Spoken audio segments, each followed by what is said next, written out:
मैंने बैडमिंटन ने मुझे चूज किया। शॉट जो मारा था वो एक स्मैश था and I am thankful to God कि ऐसे फादर मिले मुझे जो मुझ पर विश्वास रख पाए। मेरी मम्मी जो मुझको एक ओलंपिक मेडलिस्ट देखना चाहती थी, मैंने 9-10 2012 में लंदन ओलंपिक्स में हमारा पूरा Indian contingent in the Olympics had one physique. तो फिर आपने गोपीचंद की एकेडमी छोड़ क्यों दी? और उनकी भी गलती नहीं है, जब वो एक ही है गोपी सर, तो वो मेरे लिए ऑब्वियसली ऐसा प्लान सेपरेटली बनाने के लिए थोड़ा टाइम कम रह जाता है। कैसा फील होता है जब इंडिया के लिए मेडल जीता है? एक देखिए मेडल इतना इंपॉर्टेंट था बैडमिंटन में, वो मुझे रियलाइज हुआ जब मैं एक्चुअली अपने कोचेस को देख रही थी, कश्यप को देख रही थी, they were all in tears. मेरे को अभी तक रियलाइज नहीं हो रहा है कि मेडल आ गया है मेरे हाथ में, I am on the podium. हम अगर देखें 2018 से 2024 तक नीरज चोपड़ा ही है हमारे पास, और वैसे स्पोर्ट्स में जो हमें गोल्ड मेडल आ गया वहाँ पे, तो और एथलीट्स क्यों नहीं आ पाए? बहुत बड़ा आंसर है कि ग्रास रूट से sporting culture has to develop. करोड़ों लोग हैं, ये डजंट मेक एनी डिफरेंस। पर फेडरेशंस क्या हो रहे हैं ना, जो हेड करते हैं ये फेडरेशंस को, दे आर नॉट लाइक, उनको बहुत सारे काम है, पॉलिटिशियंस हैं, ब्यूरोक्रेट्स हैं, ऐसे तो नहीं होगा क्योंकि उनका नॉलेज उनके फील्ड में। स्पोर्ट्स मिनिस्टर बना दिया तो एक तो चीज ये आने वाली है। आपने कॉमनवेल्थ में गोल्ड जीता है बट अनफॉर्चुनेटली ओलंपिक्स में नहीं आ पाया, लेकिन साइना ने ओलंपिक्स में ब्रॉन्ज जीता है। yes. तो कभी ऐसा लगा है कि मुझे प्रूव करना है साइना को? पहला डेट मतलब आई डोंट नो, आई मीन वो तो बहुत पहले था। सानिया ब्लशिंग क्योंकि हम लोग बदमाश कंपनी जब ये रिलीज हुआ था ना, वो 3 दिन बैक टू बैक गए हम लोग। झगड़े होते हैं, क्यों नहीं होते हैं? होते हैं क्योंकि हम कॉम्पिटिटिव बचपन से आए हैं, हम तो थोड़ा सा ये अंडरस्टैंड्स व्हाट, अगर नॉर्मल कोई होता ना बंदा मेरे साथ, ये पागल है ये, यू नो, ये and we just got married in 2018, पर 17 ईयर से एक जानते हैं तो वो अलग है। पर फाइट्स तो गंदी हो चुकी हैं, बहुत सारे हो चुके हैं, इतने सारे टूर्नामेंट्स हारे भी हैं। जी। वो क्या सिखाया है? जीतना सिखाया है। आज का पॉडकास्ट ना सिर्फ एक पॉडकास्ट है, बल्कि वो पहला पड़ाव है मेरी ज़िंदगी का, जिसके बाद मेरे को उम्मीद है कि मैं काफ़ी ऊंचाइयां छू सकती हूँ। मैं बहुत ज़्यादा थैंकफुल हूँ साइना नेहवाल और परुपल्ली कश्यप जी का, जो भविष्यवाणी चैनल के साथ जुड़े हज़ारों लोगों को मोटिवेट करने के लिए। अगर आप हमारा पॉडकास्ट एंड तक सुनते हो तो ना कि सिर्फ आपको मोटिवेशन मिलेगी, बल्कि मुझे भी मोटिवेशन मिलेगी और ज़्यादा इंस्पायरिंग कॉन्टेंट बनाने के लिए। अगर आप हमारे चैनल को सब्सक्राइब करोगे तो मैं एक प्रॉमिस तो ज़रूर कर सकती हूँ कि मैं ऐसे ही सक्सेसफुल लोगों को आपके सामने लेकर आऊंगी उनकी लाइफ स्ट्रगल सुनने के लिए। अगर आपको चाहिए कि सिर्फ ऑडियो पॉडकास्ट सुनना है तो हम स्पॉटिफाई पे भी अवेलेबल हैं। प्लीज फॉलो भविष्यवाणी on Spotify and please watch this podcast till the end. और अगर आपको अच्छा लगा तो अपने एक फ्रेंड के साथ जरूर शेयर करना। Thank you. हेलो दोस्तों, आज मैं उस पावर कपल के साथ हूँ जिन्होंने सिर्फ ओलंपिक्स में ही नहीं बल्कि कॉमनवेल्थ गेम्स में भी गोल्ड मेडल जीता है। तो गेस करो कौन हो सकता है? जी हाँ, मैं हूँ साइना नेहवाल के साथ और उनके साथ हैं Parupalli Kashyap ji. Welcome to our भविष्यवाणी Saina and Kashyap. Thank you so much for your time. Thank you. So Saina, मैं स्टार्ट ऐसे करूंगी कि आपको मुझे बताना पड़ेगा कि आप बचपन में आपने सोचा कैसे कि आप बैडमिंटन ही चूज करोगे? Why badminton? बैडमिंटन फिर से मैं आई थिंक काफी बार बोल भी चुकी हूँ, मैंने बैडमिंटन ने मुझे चूज किया है क्योंकि मैं कभी सोच भी नहीं सकती थी कि मैं ऐसे स्पोर्ट में आ जाऊंगी जो मैं सिर्फ देखती थी मेरे पेरेंट्स को खेलते हुए, और पसंद भी नहीं था मुझे खेलना इतना। लेकिन पापा का प्रमोशन हो गया, हम हिसार से हैदराबाद शिफ्ट हो गए थे एंड कराटे किया इनिशियली क्योंकि मेरे दोस्त या कोई था नहीं हैदराबाद में। बट मुझे 8 साल की थी तो बहुत टफ लगने लगा कराटे, बहुत सारा फाइटिंग होता था एंड काफ़ी डिफिकल्ट स्टंट्स होते थे जो मुझसे नहीं हो पा रहे थे आफ्टर ब्राउन बेल्ट। तो पापा ने मुझसे पूछा और मैंने भी उनसे कहा कि बहुत टफ है, शायद कुछ ऐसा स्पोर्ट में खेलना चाहूँगी जो थोड़ा सा मतलब मैं खेल सकूं। तो आई थिंक पापा के फ्रेंड ने उनको कहा कि यहाँ पे बैडमिंटन बहुत पॉपुलर है हैदराबाद में, तो साइना को आप देख लीजिए अगर ज्वाइन करना चाहती है, क्योंकि आप लोग भी जानते हैं खेलते हैं शाम में। तो ऐसे ही मैंने ज्वाइन किया। इनिशियली तो मुझे मना भी कर दिया क्योंकि मैं लेट गई थी समर कैंप के लिए। लेकिन जो मैंने देख के इतना बैडमिंटन सीखा और पहला शॉट जो मारा था वो एक स्मैश था, तो मेरे जो कोच थे वो भी हैरान हो गए थे। उन्होंने कहा कि साइना को जरूर लेके आइए समर कैंप में। आई थिंक ऐसे एक डेस्टिनी थी, आई वुड से, कि मुझे स्पोर्ट्स पर्सन बनना था। कुछ ऐसा प्लान नहीं था, नेवर। पापा साइंटिस्ट है तो डॉक्टर ही माइंड में था कि डॉक्टर बन सकूं। लेकिन जस्ट ये आई वुड से डेस्टिनी खींच के ले आई मुझे हरियाणा से हैदराबाद, और यहाँ पे मैंने खेलना शुरू किया है। That's all. तो आपने बताया कि आपका पहला शॉट ही स्मैश था, तो स्मैश कैसे हो सकता है? मतलब आप पहले क्या ऐसा हुआ है कभी कि आप लड़कों को स्कूल में पीटती थी कि आप में इतनी ताकत आ गई कि आपने पहला शॉट ही स्मैश मार दिया? मुझे लगता है मैंने देख के बहुत कुछ सीखा है। मैं देखती थी मेरे पेरेंट्स को खेलते हुए, वो टाइम पास के लिए खेलते थे शाम में। दे वर गुड प्लेयर्स, मतलब मम्मी स्टेट लेवल तक खेली है हरियाणा में। और जब हम यहाँ पे मूव हुए मैंने उनको फिर भी देखा खेलते हुए, क्योंकि इवनिंग में वो उनको पसंद था बैडमिंटन खेलना।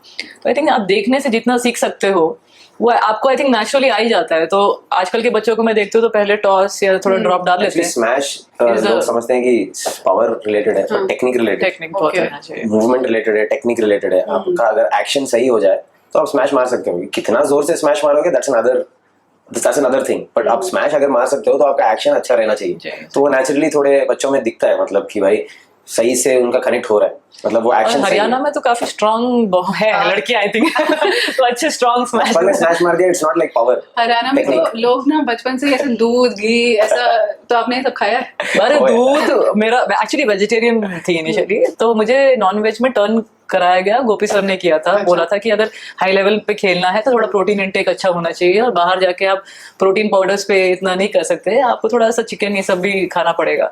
तो मैं इनिशियली थोड़ा मेरे को डर लग रहा था क्योंकि हम वेजिटेरियन फैमिली से हैं। एंड मम्मी ने मुझे ना पहले जब 9, 10, 11 साल की थी तो इतना दूध पे भरोसा रखते थे कि दूध हमें ज्यादा स्ट्रेंथ देगा खेलने के लिए। तो काफी लोगों ने मजाक बनाया, लेकिन मैंने एक ही अपना फोकस रखा, जो मम्मी बोल रही है, जो कोच बोल रहे हैं कि तुझे बेस्ट बनना है, तो I just followed their vision. But otherwise मैंने कुछ जो भी मुझे मेरे सीनियर्स चिढ़ाते थे या मेरे जो कलीग्स चिढ़ाते थे, मुझे ऑब्वियसली बुरा लगता था क्योंकि मुझे पता नहीं था, उस टाइम पे बच्ची थी तो क्या पता मुझे कि क्या राइट है क्या रॉन्ग है। मैंने जस्ट अपने कोच और मम्मी को सुना और चलती गई।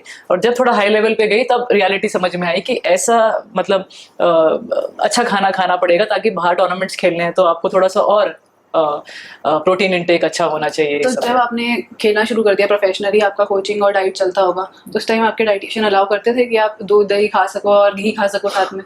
न्यूट्रिशनिस्ट तो हमें पता ही नहीं था अंटिल लाइक वी वर से 2012 में भी। आई डोंट थिंक ओलंपिक्स के लिए वी आर न्यूट्रिशनिस्ट, बिना न्यूट्रिशन कुछ भी नहीं था। ये तो अभी ये मतलब स्टार्ट हुआ कि पहले हम ही रिसर्च करते थे। मैं 2012 ओलंपिक्स में भी क्वालिफाई किया था मैंने, that's the first time I consulted nutritionist, doctor की भाई मेरे को मेरा डाइट इंप्रूव करना है, बॉडी थोड़ा बेटर होना है। और क्योंकि मैं एक टूर्नामेंट क्वार्टर सेमीज तक आके ऐसा लगता था कि पूरी जान निकल गई बॉडी से, तो मैं सोचता था कि और स्ट्रांग होना है, हेल्दी होना है, क्योंकि क्वार्टर्स तक आप एक्चुअली टायर्ड हो जाते हो। And then the main thing, आपको सेमीज और फाइनल जीतने के लिए मतलब आपको मेहनत करना है। टूर्नामेंट अगर जीत सकते हो, क्योंकि सेमीफाइनल्स कौन याद रखता है, आपके पर्सनल सेटिस्फैक्शन के लिए ठीक है, रैंकिंग टूर्नामेंट्स में आप खेल रहे हो, पर जीत के ही कोई याद रखता है आपको कि ये टूर्नामेंट जीता ये तो। मगर सेमीफाइनल में आई एम फीलिंग वीक, तो हम लोग तो मैंने तो पहली बार एक किसी को कंसल्ट किया, वो 2012 बिफोर दी ओलंपिक्स था, और मैंने खुद से कर दिया।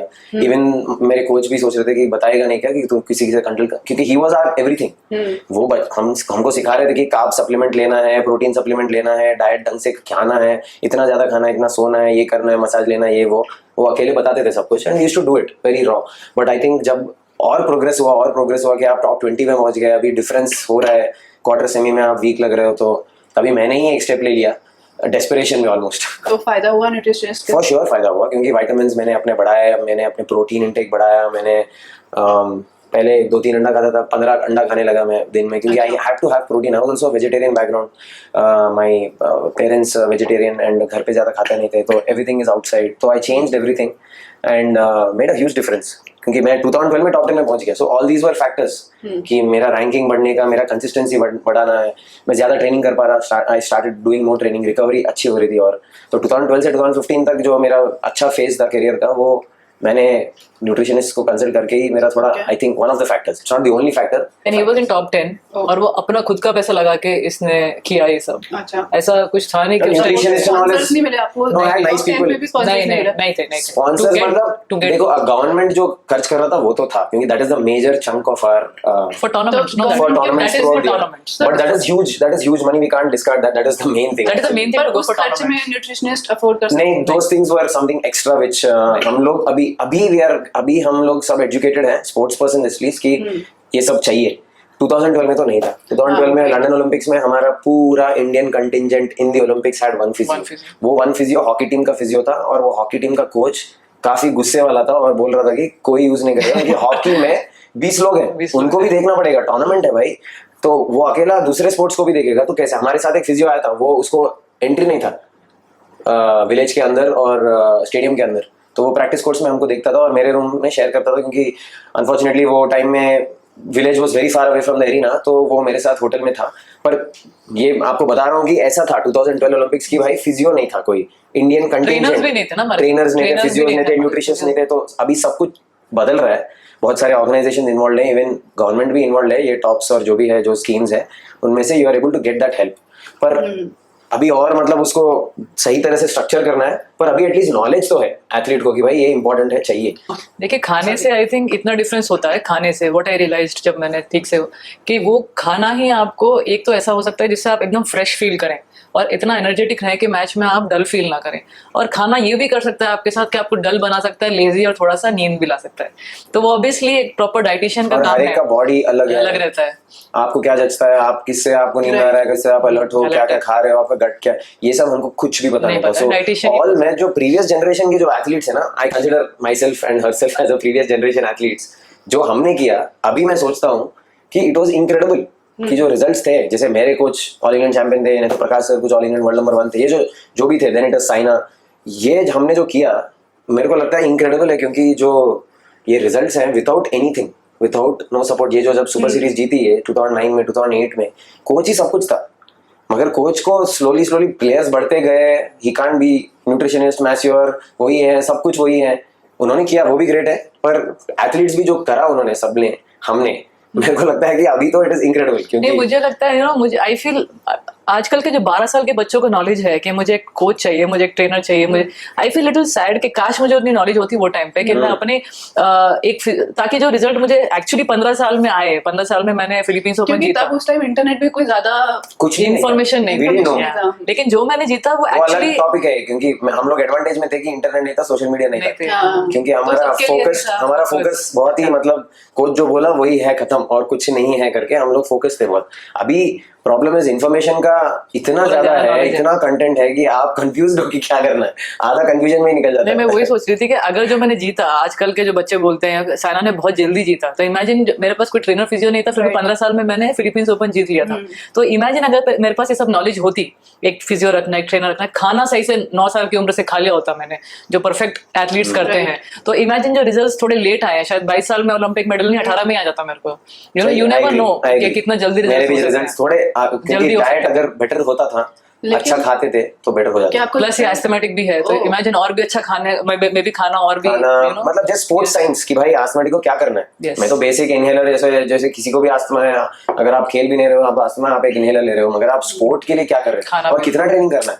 क्योंकि मैं आधा टाइम मेरा पूरा करियर खत्म हो गया यही कंफ्यूजन में कि मैं अगर थक के हार गया, मुझे पता नहीं कि मैं मेहनत ज्यादा नहीं कर रहा हूँ या मेरा ये आस्थमा का इश्यू और इतना ही है, मेरा लिमिटेशन है, ये मुझे पता ही नहीं था। और मैं जाके मैं हमेशा यही सोचता था कि और मेहनत करना है, और ऐसा लगता था कि 24 घंटे के काफी नहीं है भाई, मतलब 24 आवर्स कम पड़ रहे, कितना ट्रेनिंग करना है भाई, फिर सांस चढ़ रहा है तो पता ही नहीं क्या हो क्या रहा है। क्योंकि finally after stage it comes down to stamina है कि नहीं भाई 3 गेम खेलने का और टूर्नामेंट का, तो नहीं है तो और मेहनत करो, बस यही है। तो अभी आजकल के जो हमारे प्लेयर्स हैं, क्या उनका जितना भी हमें चीजें मिलती है, जैसे न्यूट्रिशनिस्ट, ट्रेनर्स, कोचेस, वो उसके कंपैरिजन में अभी भी इंटरनेशनल स्टैंडर्ड ज्यादा है या अभी इक्वल? ये एक बड़ा सवाल है, क्योंकि ये टॉप में है उनके लिए सब कुछ है, एक स्टेप नीचे कुछ भी नहीं है, कुछ भी नहीं है।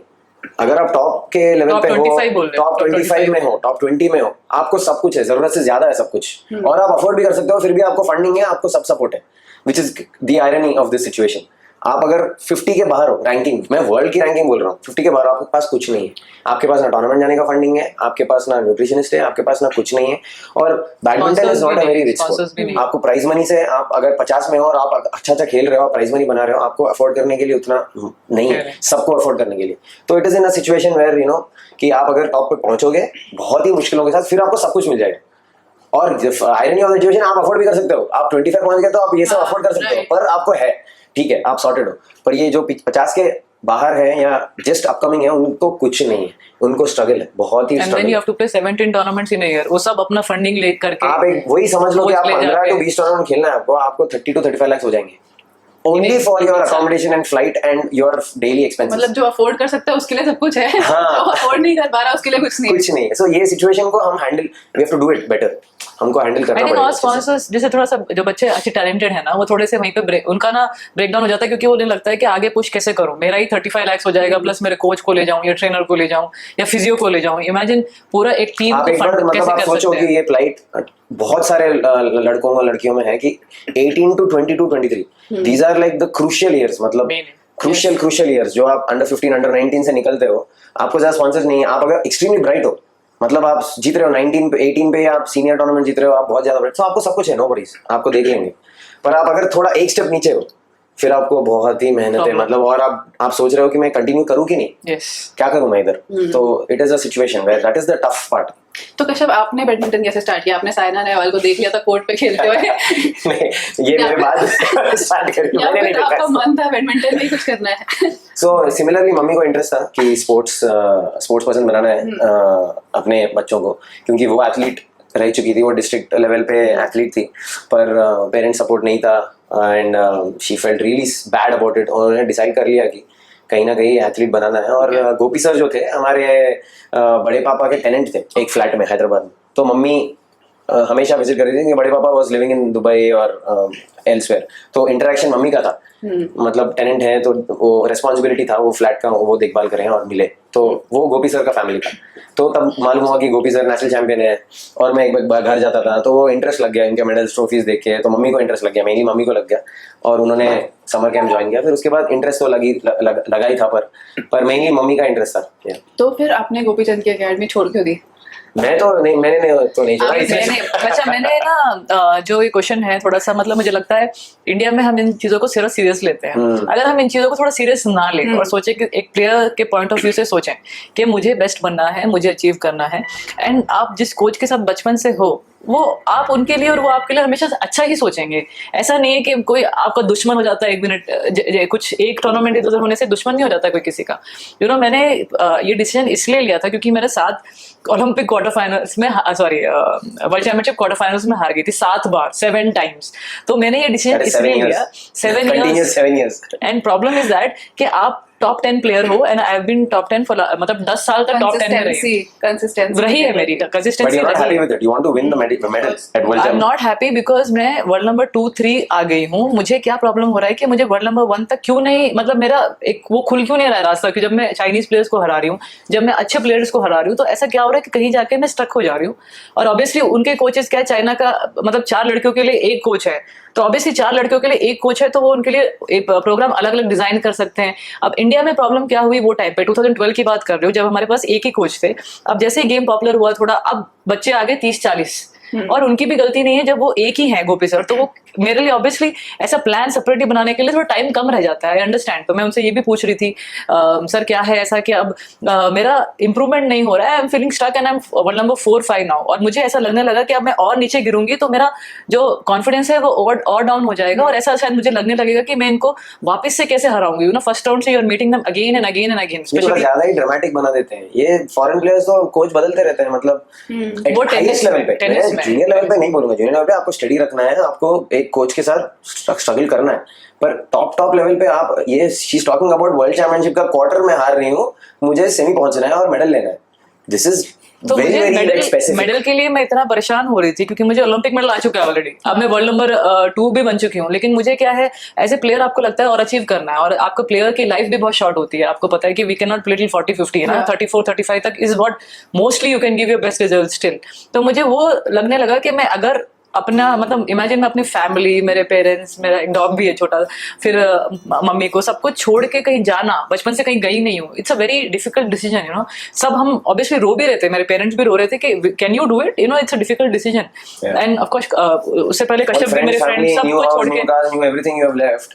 डिसीजन बहुत ही टफ डिसीजन है, बिकॉज लोगों को पता होना चाहिए कि ये नॉर्मल नहीं है डिसीजन। इधर बाहर you are calling the coaches, you are calling, आपके सेंटर पे आप बुला रहे हो और कर रहे हो, ये ऐसा नहीं था, इसको जाना था कहीं तो, क्योंकि एक एकेडमी किधर और सेटअप है, इधर भैया का गोपी सर का एकेडमी सेटअप है, तो एक डिसीजन कहाँ से स्टार्ट होता है, क्योंकि आप 7 बार अगर हार चुके हो, आपको मेडल चाहिए, आप जीत चुके हो, लाइक ओलंपिक मेडल चाहिए, कुछ है, डेस्परेशन से आता है, और ये डिसीजन बहुत ही टफ था।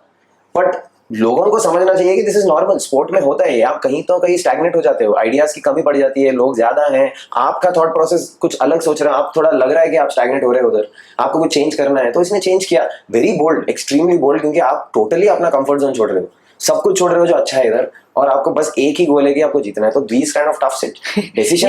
मेरा स्पोर्ट्स का इधर, और मैं ऑटो में चलती थी बैंगलोर में, आई वाज जस्ट मिस इट, मैं बोलता था कि मैं आगे बैंगलोर में तेरा कार ड्रॉप कर दूंगा भाई, तो एटलीस्ट थोड़ा तो एंजॉय कर, थोड़ा जो अपने हैं चीजें। बचपन में you like all this no, मैं 22-23 की थी जब बोली नहीं मैं जाऊंगी नहीं बाहर। मैंने स्टार्ट किया था एट द एज ऑफ 9, और when I move to Bangalore I think I was 24, and that age you want like अच्छा आपका घर हो, मतलब आपके पास एक गाड़ी हो, मजा आता है ये सब चीजों पे, बट ये सब छोड़ के मुझे ना ऐसा लग रहा था कि कुछ मिस हो रहा है मेरे लाइफ में, दैट इज मेरे करियर के रिलेटेड ही है वो। And is to feel bad कि ये सब चीजें मुझे इतनी खुशी नहीं दे रही हैं, फिर I have to just see कि मुझे खुशी क्या देता है। तो मैंने just moved out of that place, obviously emotional for Kashyap, me, my parents, everyone, but when I moved there within 3 months the way my results started happening, मैं world number 1 बन गई। I won the India Open, I played the All England finals, I got my first world championship medal after 7th attempt of quarterfinals and imagine silver medal आया, that was the first medal which I got, and then next year again 17 में sorry I got bronze again in world championship after an surgery of my knee.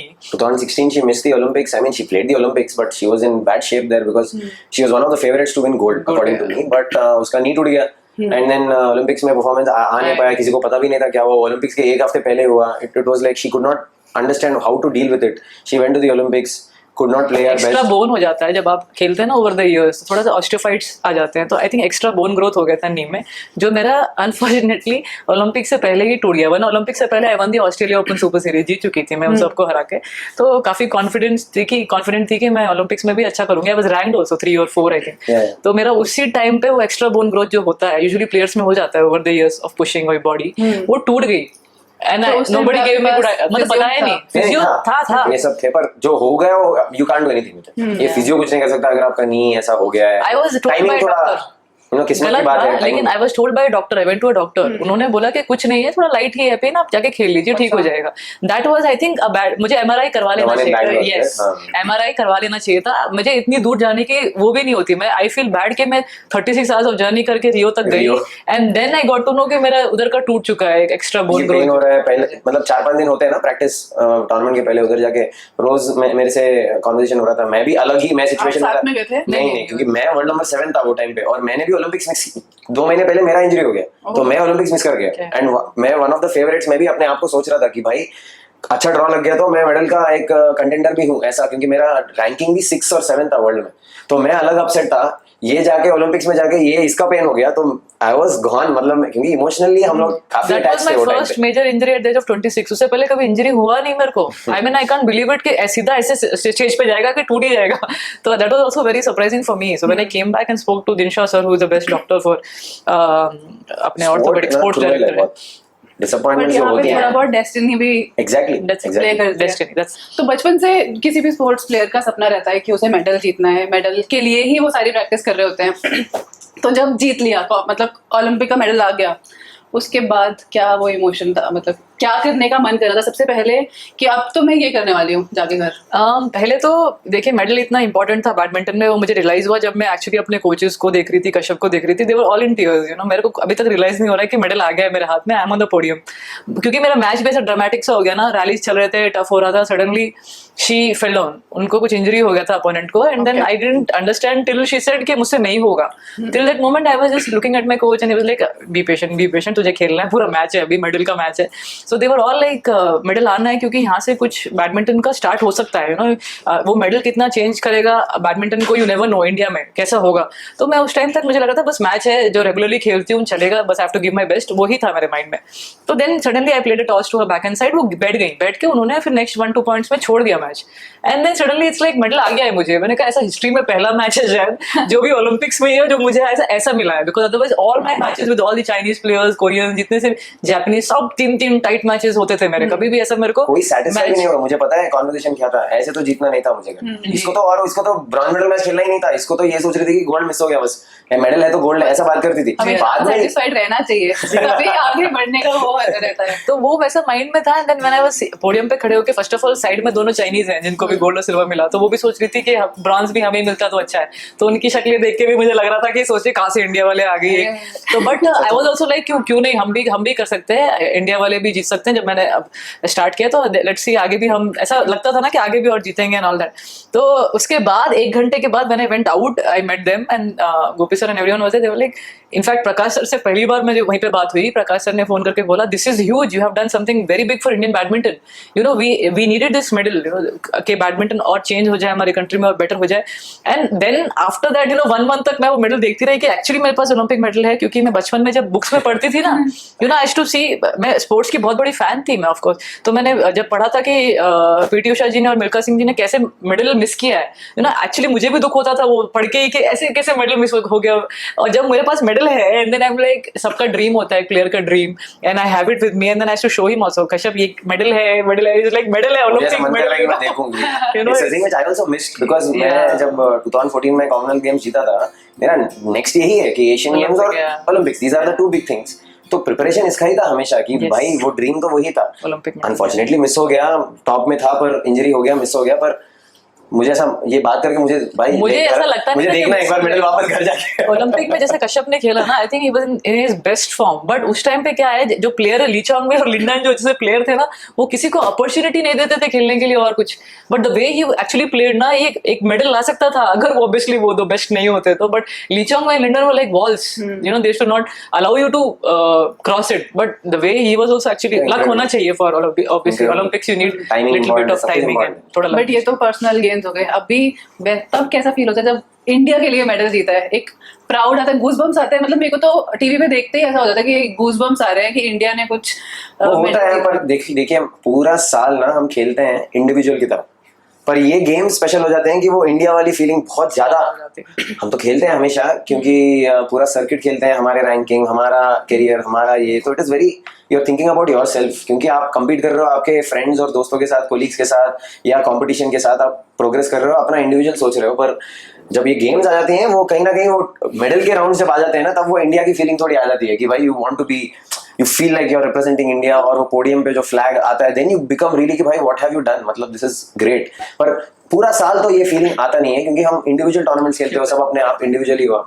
लेकिन जब आप practice ऐसा लगता भी क्यों क्योंकि आप वहाँ पे पूरा जो स्टेडियम है वो फुल हो जाता है काफी इंडियंस आके देखते भी हैं सपोर्ट भी ऐसा सपोर्ट ऐसा हो जाता है तो इसलिए ऐसा लगता है कि हाँ अब हम और भी ज्यादा मतलब प्रेशर और एक्सपेक्टेशंस में खेलना पड़ रहा है क्योंकि लोग भी इतना ज्यादा एक्सपेक्ट कर रहे हैं हमसे तो उस टाइम पे कंट्री के लिए लेके आना एंड ऑल दैट तो वो और ज्यादा आ जाता है मोटिवेट करता है तो और ज्यादा मतलब फॉर श्योर तब तो जीतना ही है तो मुझे एक याद है मैं अपने स्कूल में टेबल टेनिस खेलती थी तो मेरी एक ओपोनेंट थी वो नेशनल लेवल प्लेयर थी और मैंने स्टेट खेला हुआ था लेकिन पूरा school I don't know why मुझे चीयर अप कर रहा था और उसको इतना डिमोटिवेशन हो गया कि मैं जीत गई उससे मुझे समझ नहीं आया कि ये कैसे हो डिफरेंस होता है डिफरेंस होता है आप सडनली आप खेलते हो जोश आ जाता है खेलते हो सब आपको चीयर कर रहे हैं थोड़ा आ जाता है वो इट हैपेंस प्रेशर भी लगता है कि सब जीतना आपको मतलब सोच रहे हैं और आप थोड़ा आप अच्छा नहीं खेल रहे हो पर हाँ हर एक इंडिविजुअल का वो अलग है मतलब तो जब आप प्रैक्टिस कर रहे हो जैसे बैडमिंटन आप खेल रहे हो तो आपके दिमाग में विजुअलाइज करते हो कि ओ अब तो मैं मेडल जीत लिया है या पोडियम पे खड़ी हूँ या नहीं ऐसा कुछ नहीं है इसको मैनिफेस्टेशन भी तो बोलते हैं ना वो अलग होता है मगर कोर्ट पे जब आप खेल रहे हो आप गेम का ही सोच रहे हो एक्चुअली हाँ प्रैक्टिस कैसे ये रैली ये पॉइंट ये सांस चल फोकस ये इसके ऊपर सर्विस क्या करूँ मतलब नेक्स्ट शॉट क्या खेलूं और वो क्या खेल रही है या खेल रहा है या मैं नेक्स्ट क्या करूं प्रेजेंट में जी प्रेजेंट में आप वो सोच के फिर एक्चुअली आप फॉल्टर कर जाओ हम टूर्नामेंट्स के लिए प्रिपेयर नहीं कर सकते उस टाइम के लिए यू नो पूरे साल टूर्नामेंट्स हैं वी आर प्रिपेयरिंग कैसे हम बेस्ट हो ट्रेनिंग सेशंस में टूर्नामेंट में रिजल्ट्स आ जाएंगे वो तो हम इतना केयर नहीं करेंगे उस टाइम पे क्योंकि हमें इतना सोच नहीं सकते हैं अगर आपके लिए ऑब्वियसली एक टारगेट लगा रखा है ड्रीम तो आता ही है पर कोर्ट पे आप ये नहीं सोचोगे कि मैं मेडल जीत जाऊं ऐसा नहीं होगा आई विल थिंक अबाउट कि मेरा स्मैश टैप ठीक हो रहा है कि नहीं मेरे रैलीज ठीक हो रहे हैं कि नहीं मेरा स्पीड ठीक हो रहा है कि नहीं स्टेमिना है कि नहीं सब कुछ so these thing it's like preparation how you write your exams you are preparing right पहले ये आंसर आप पढ़ोगे ना ये थोड़ी आप बोलोगे कि मेरे को 100 चाहिए so that's the thing you have to actually just prepare you to reach there you have to do everything correctly so there's too many and तो बहुत बैडमिंटन में इसलिए हम बोलते हैं कि इतना टफ है कि सब इतने सारे एस्पेक्ट्स हैं इसके कि आपको एंड्योरेंस बढ़ाना है आपको स्पीड बढ़ाना है आपको एजिलिटी बढ़ाना है आपको स्टैमिना आपको अपोनेंट्स की स्ट्रेटजी आपका गेम क्या है आपके फॉल्ट्स क्या है आप सब कुछ और कोच क्या बोल रहा है फ्रेंड्स क्या बोल रहे हैं क्या हो क्या सब कुछ you have to take care of everything लेकिन ये तो हर स्पोर्ट में होता है बैडमिंटन में ऐसा क्या है कि इसको ये सबसे डिफिकल्ट स्पोर्ट बनाता है मैं ये नहीं बोल रही कि सबसे डिफिकल्ट स्पोर्ट हमारे से पहले भी बहुत सारे डिफिकल्ट स्पोर्ट्स है जैसे स्विमिंग हो गया हो फिर अपना बास्केटबॉल हो गया है फिर अपना हॉकी हो गया है फिर सब स्पोर्ट्स डिफिकल्ट है ऐसा नहीं कि कोई भी स्पोर्ट मतलब इजी आप चले जाओ बस बिना ट्रेनिंग करके और जीत जाओ ऐसा तो होता नहीं है मैंने ये बोला कि अपना जो टफ स्पोर्ट्स है उसमें हमें मेडल्स क्यों नहीं आते हैं is a question mark I keep telling because अगर इतना इजी होता तो हम सभी स्पोर्ट्स में हमारे पास लाइन लग जाती है ना मेडल्स की अभी आप देखिए नीरज चोपड़ा को हम देख रहे हैं मैं तो 2018 से देख रही हूँ उनको एशियन गेम्स में गोल्ड मेडल फिर नेक्स्ट में ओलंपिक्स में गोल्ड मेडल फिर सिल्वर मेडल तो हम अगर देखें 2018 से 2024 तक नीरज चोपड़ा ही है हमारे पास और वैसे स्पोर्ट्स में जो हमें गोल्ड मेडल आ गया है वहां पे तो और एथलीट्स क्यों नहीं आ पाए हैं तो ये भी मतलब एक क्वेश्चन मार्क, मुझे खुद ही क्वेश्चन मार्क है, मैं तभी तो पूछ रही हूँ। इतने लोग हैं, करोड़ों लोग हैं इंडिया में, और वही नीरज चोपड़ा है अभी भी। हाँ। और हमारे बैडमिंटन में भी मैं और सिंधु दो, और हम 2005 से खेल रहे हैं, 2005 से रिजल्ट्स बैक टू बैक आ रहे हैं। 2024 तक हमारे पास एशियन गेम्स गोल्ड भी है, एशियन गेम्स सिल्वर भी है, ब्रॉन्ज भी है, फिर ओलंपिक मेडल्स भी हैं, फिर वर्ल्ड चैंपियंस भी हैं, फिर वर्ल्ड नंबर 1 भी हैं। फिर ऐसा क्यों है कि अभी भी हमारे पास उतने सारे प्लेयर्स नहीं आ पा रहे हैं, 1-2 में अटक रहे हैं। तो I just want to ask everyone कि क्यों ऐसा होता है। Of course, it's a very difficult answer. Answer बताते हैं, It's a difficult answer. ये बहुत बड़ा डिबेट हो सकता है इसका, बहुत बड़ा आंसर है कि ग्रास रूट से sporting culture has to develop. करोड़ों लोग हैं, ये डजंट मेक एनी डिफरेंस। अगर आपका कल्चर ही इतना स्पोर्टिंग कल्चर नहीं है कि आप एक पेरेंट को बोल रहे हो कि बच्चे को भाई स्पोर्ट खेल, नो नीड टू एक्सेल कि भाई नंबर 1 नहीं पहुंचना, पर आप अच्छे प्लेयर बन जाओ, then your life is sorted. ऐसा नहीं कि आप कोई इंजीनियरिंग या डॉक्टर में चले जाता है या पढ़ाई करता है, आप इलॉन मस्क बन जाओगे या वर्ल्ड के बेस्ट इंजीनियर बन जाओगे, ऐसा थोड़ी नहीं है ना। You become a decent level engineer also, you make a good living out of yourself. What does parent को क्या चाहिए, थोड़ा सक्सेसफुल हो जाए बच्चा, बस ना। तो अभी स्पोर्ट में जाके आप भी सही बोले कि जैसे नीरज चोपड़ा के बाद ऐसे क्यों नहीं आ रहे, वो जो भी है, जो लोग जो पूछते भी है, कमेंट भी करते हैं, ऐसे लिखते हैं जैसे कि सब एक्सपर्ट हो, तो फिर एक्सपर्ट है तो फिर आइए और खेलिए।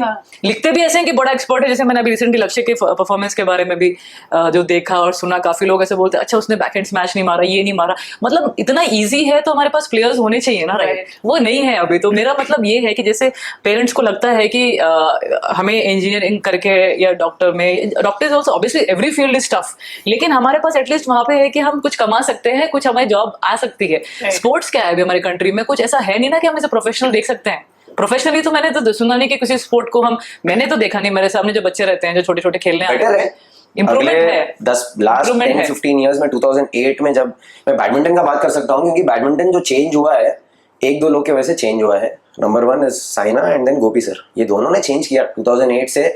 इसका रिजल्ट आया, भैया ने एक सिस्टम बनाया और जो भी है जिसके साथ भी काम करा, पर इन्होंने 10-15 प्लेयर खड़ा करे, उनमें से obviously the brightest ones shine.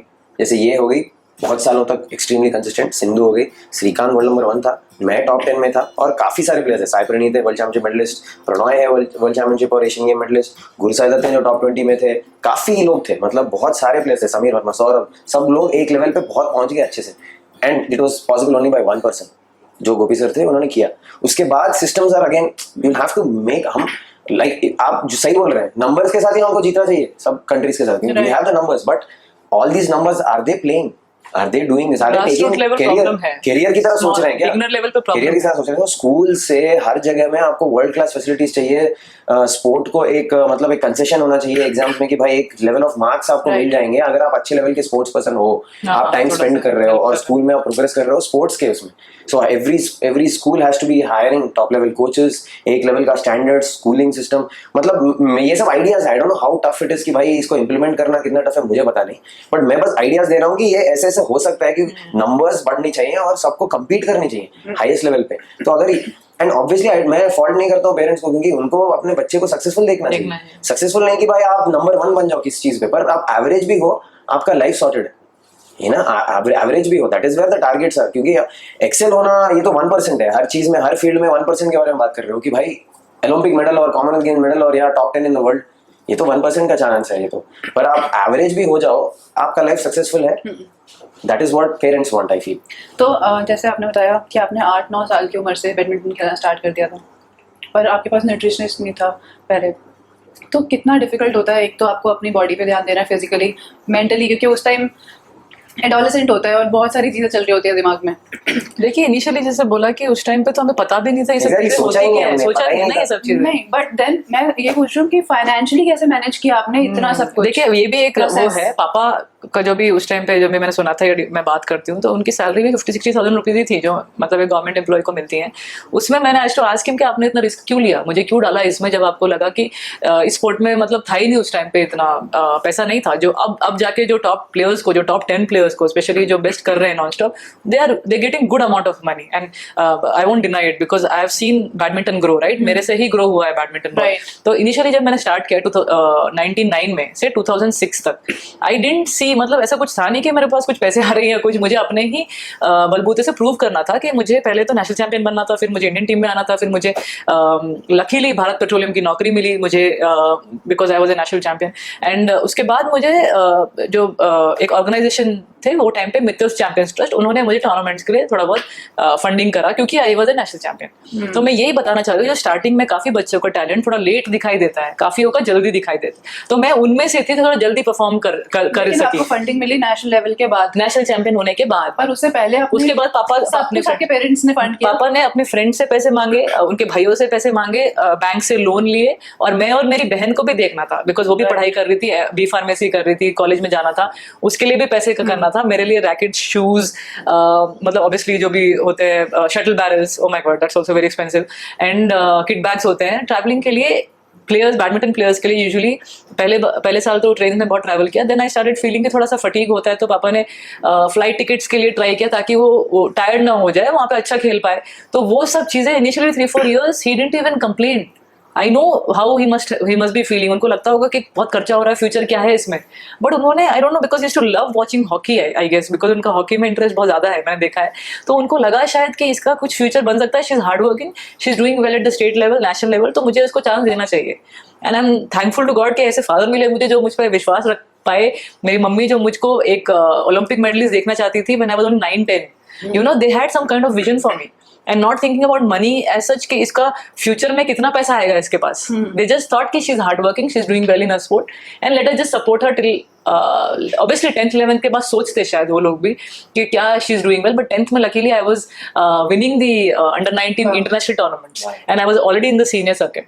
And काफी बच्चों को वो इतनी जल्दी नहीं मिलता है, उनको 16-17 में भी मिल सकता है, तो काफी बच्चों को आजकल मैंने देखा कि छोड़ देते हैं स्पोर्ट क्योंकि बिगनर लेवल पे आपको इतना मैं भी on the verge of leaving, मेरे को लेट आया बहुत, मतलब 18 तक मैंने एक टूर्नामेंट नहीं जीता इंडिया में, स्ट्रगलिंग था, जो भी है रीजंस, मेहनत नहीं किया होगा, विजन ही नहीं था, कुछ ना कुछ था, बट 17-18 के बाद जब मैं इंडिया जूनियर में नंबर 1 था और सीनियर्स में भी टॉप 3-4 में था, तभी भी 1-2 साल मैंने स्ट्रगल किया क्योंकि पैसे नहीं थे कुछ बाहर खेलने के लिए। जैसे शी हैड सम फंडिंग, कोई तो हेल्प कर रहा था, मित्तल जामिल से 1-2 लोग को हेल्प कर रहा था वो टाइम पे, या अभी के जो ऑर्गेनाइजेशन है इतने सारे, अभी का थोड़ा डेवलप है, बेटर है, अभी तो कुछ नहीं था।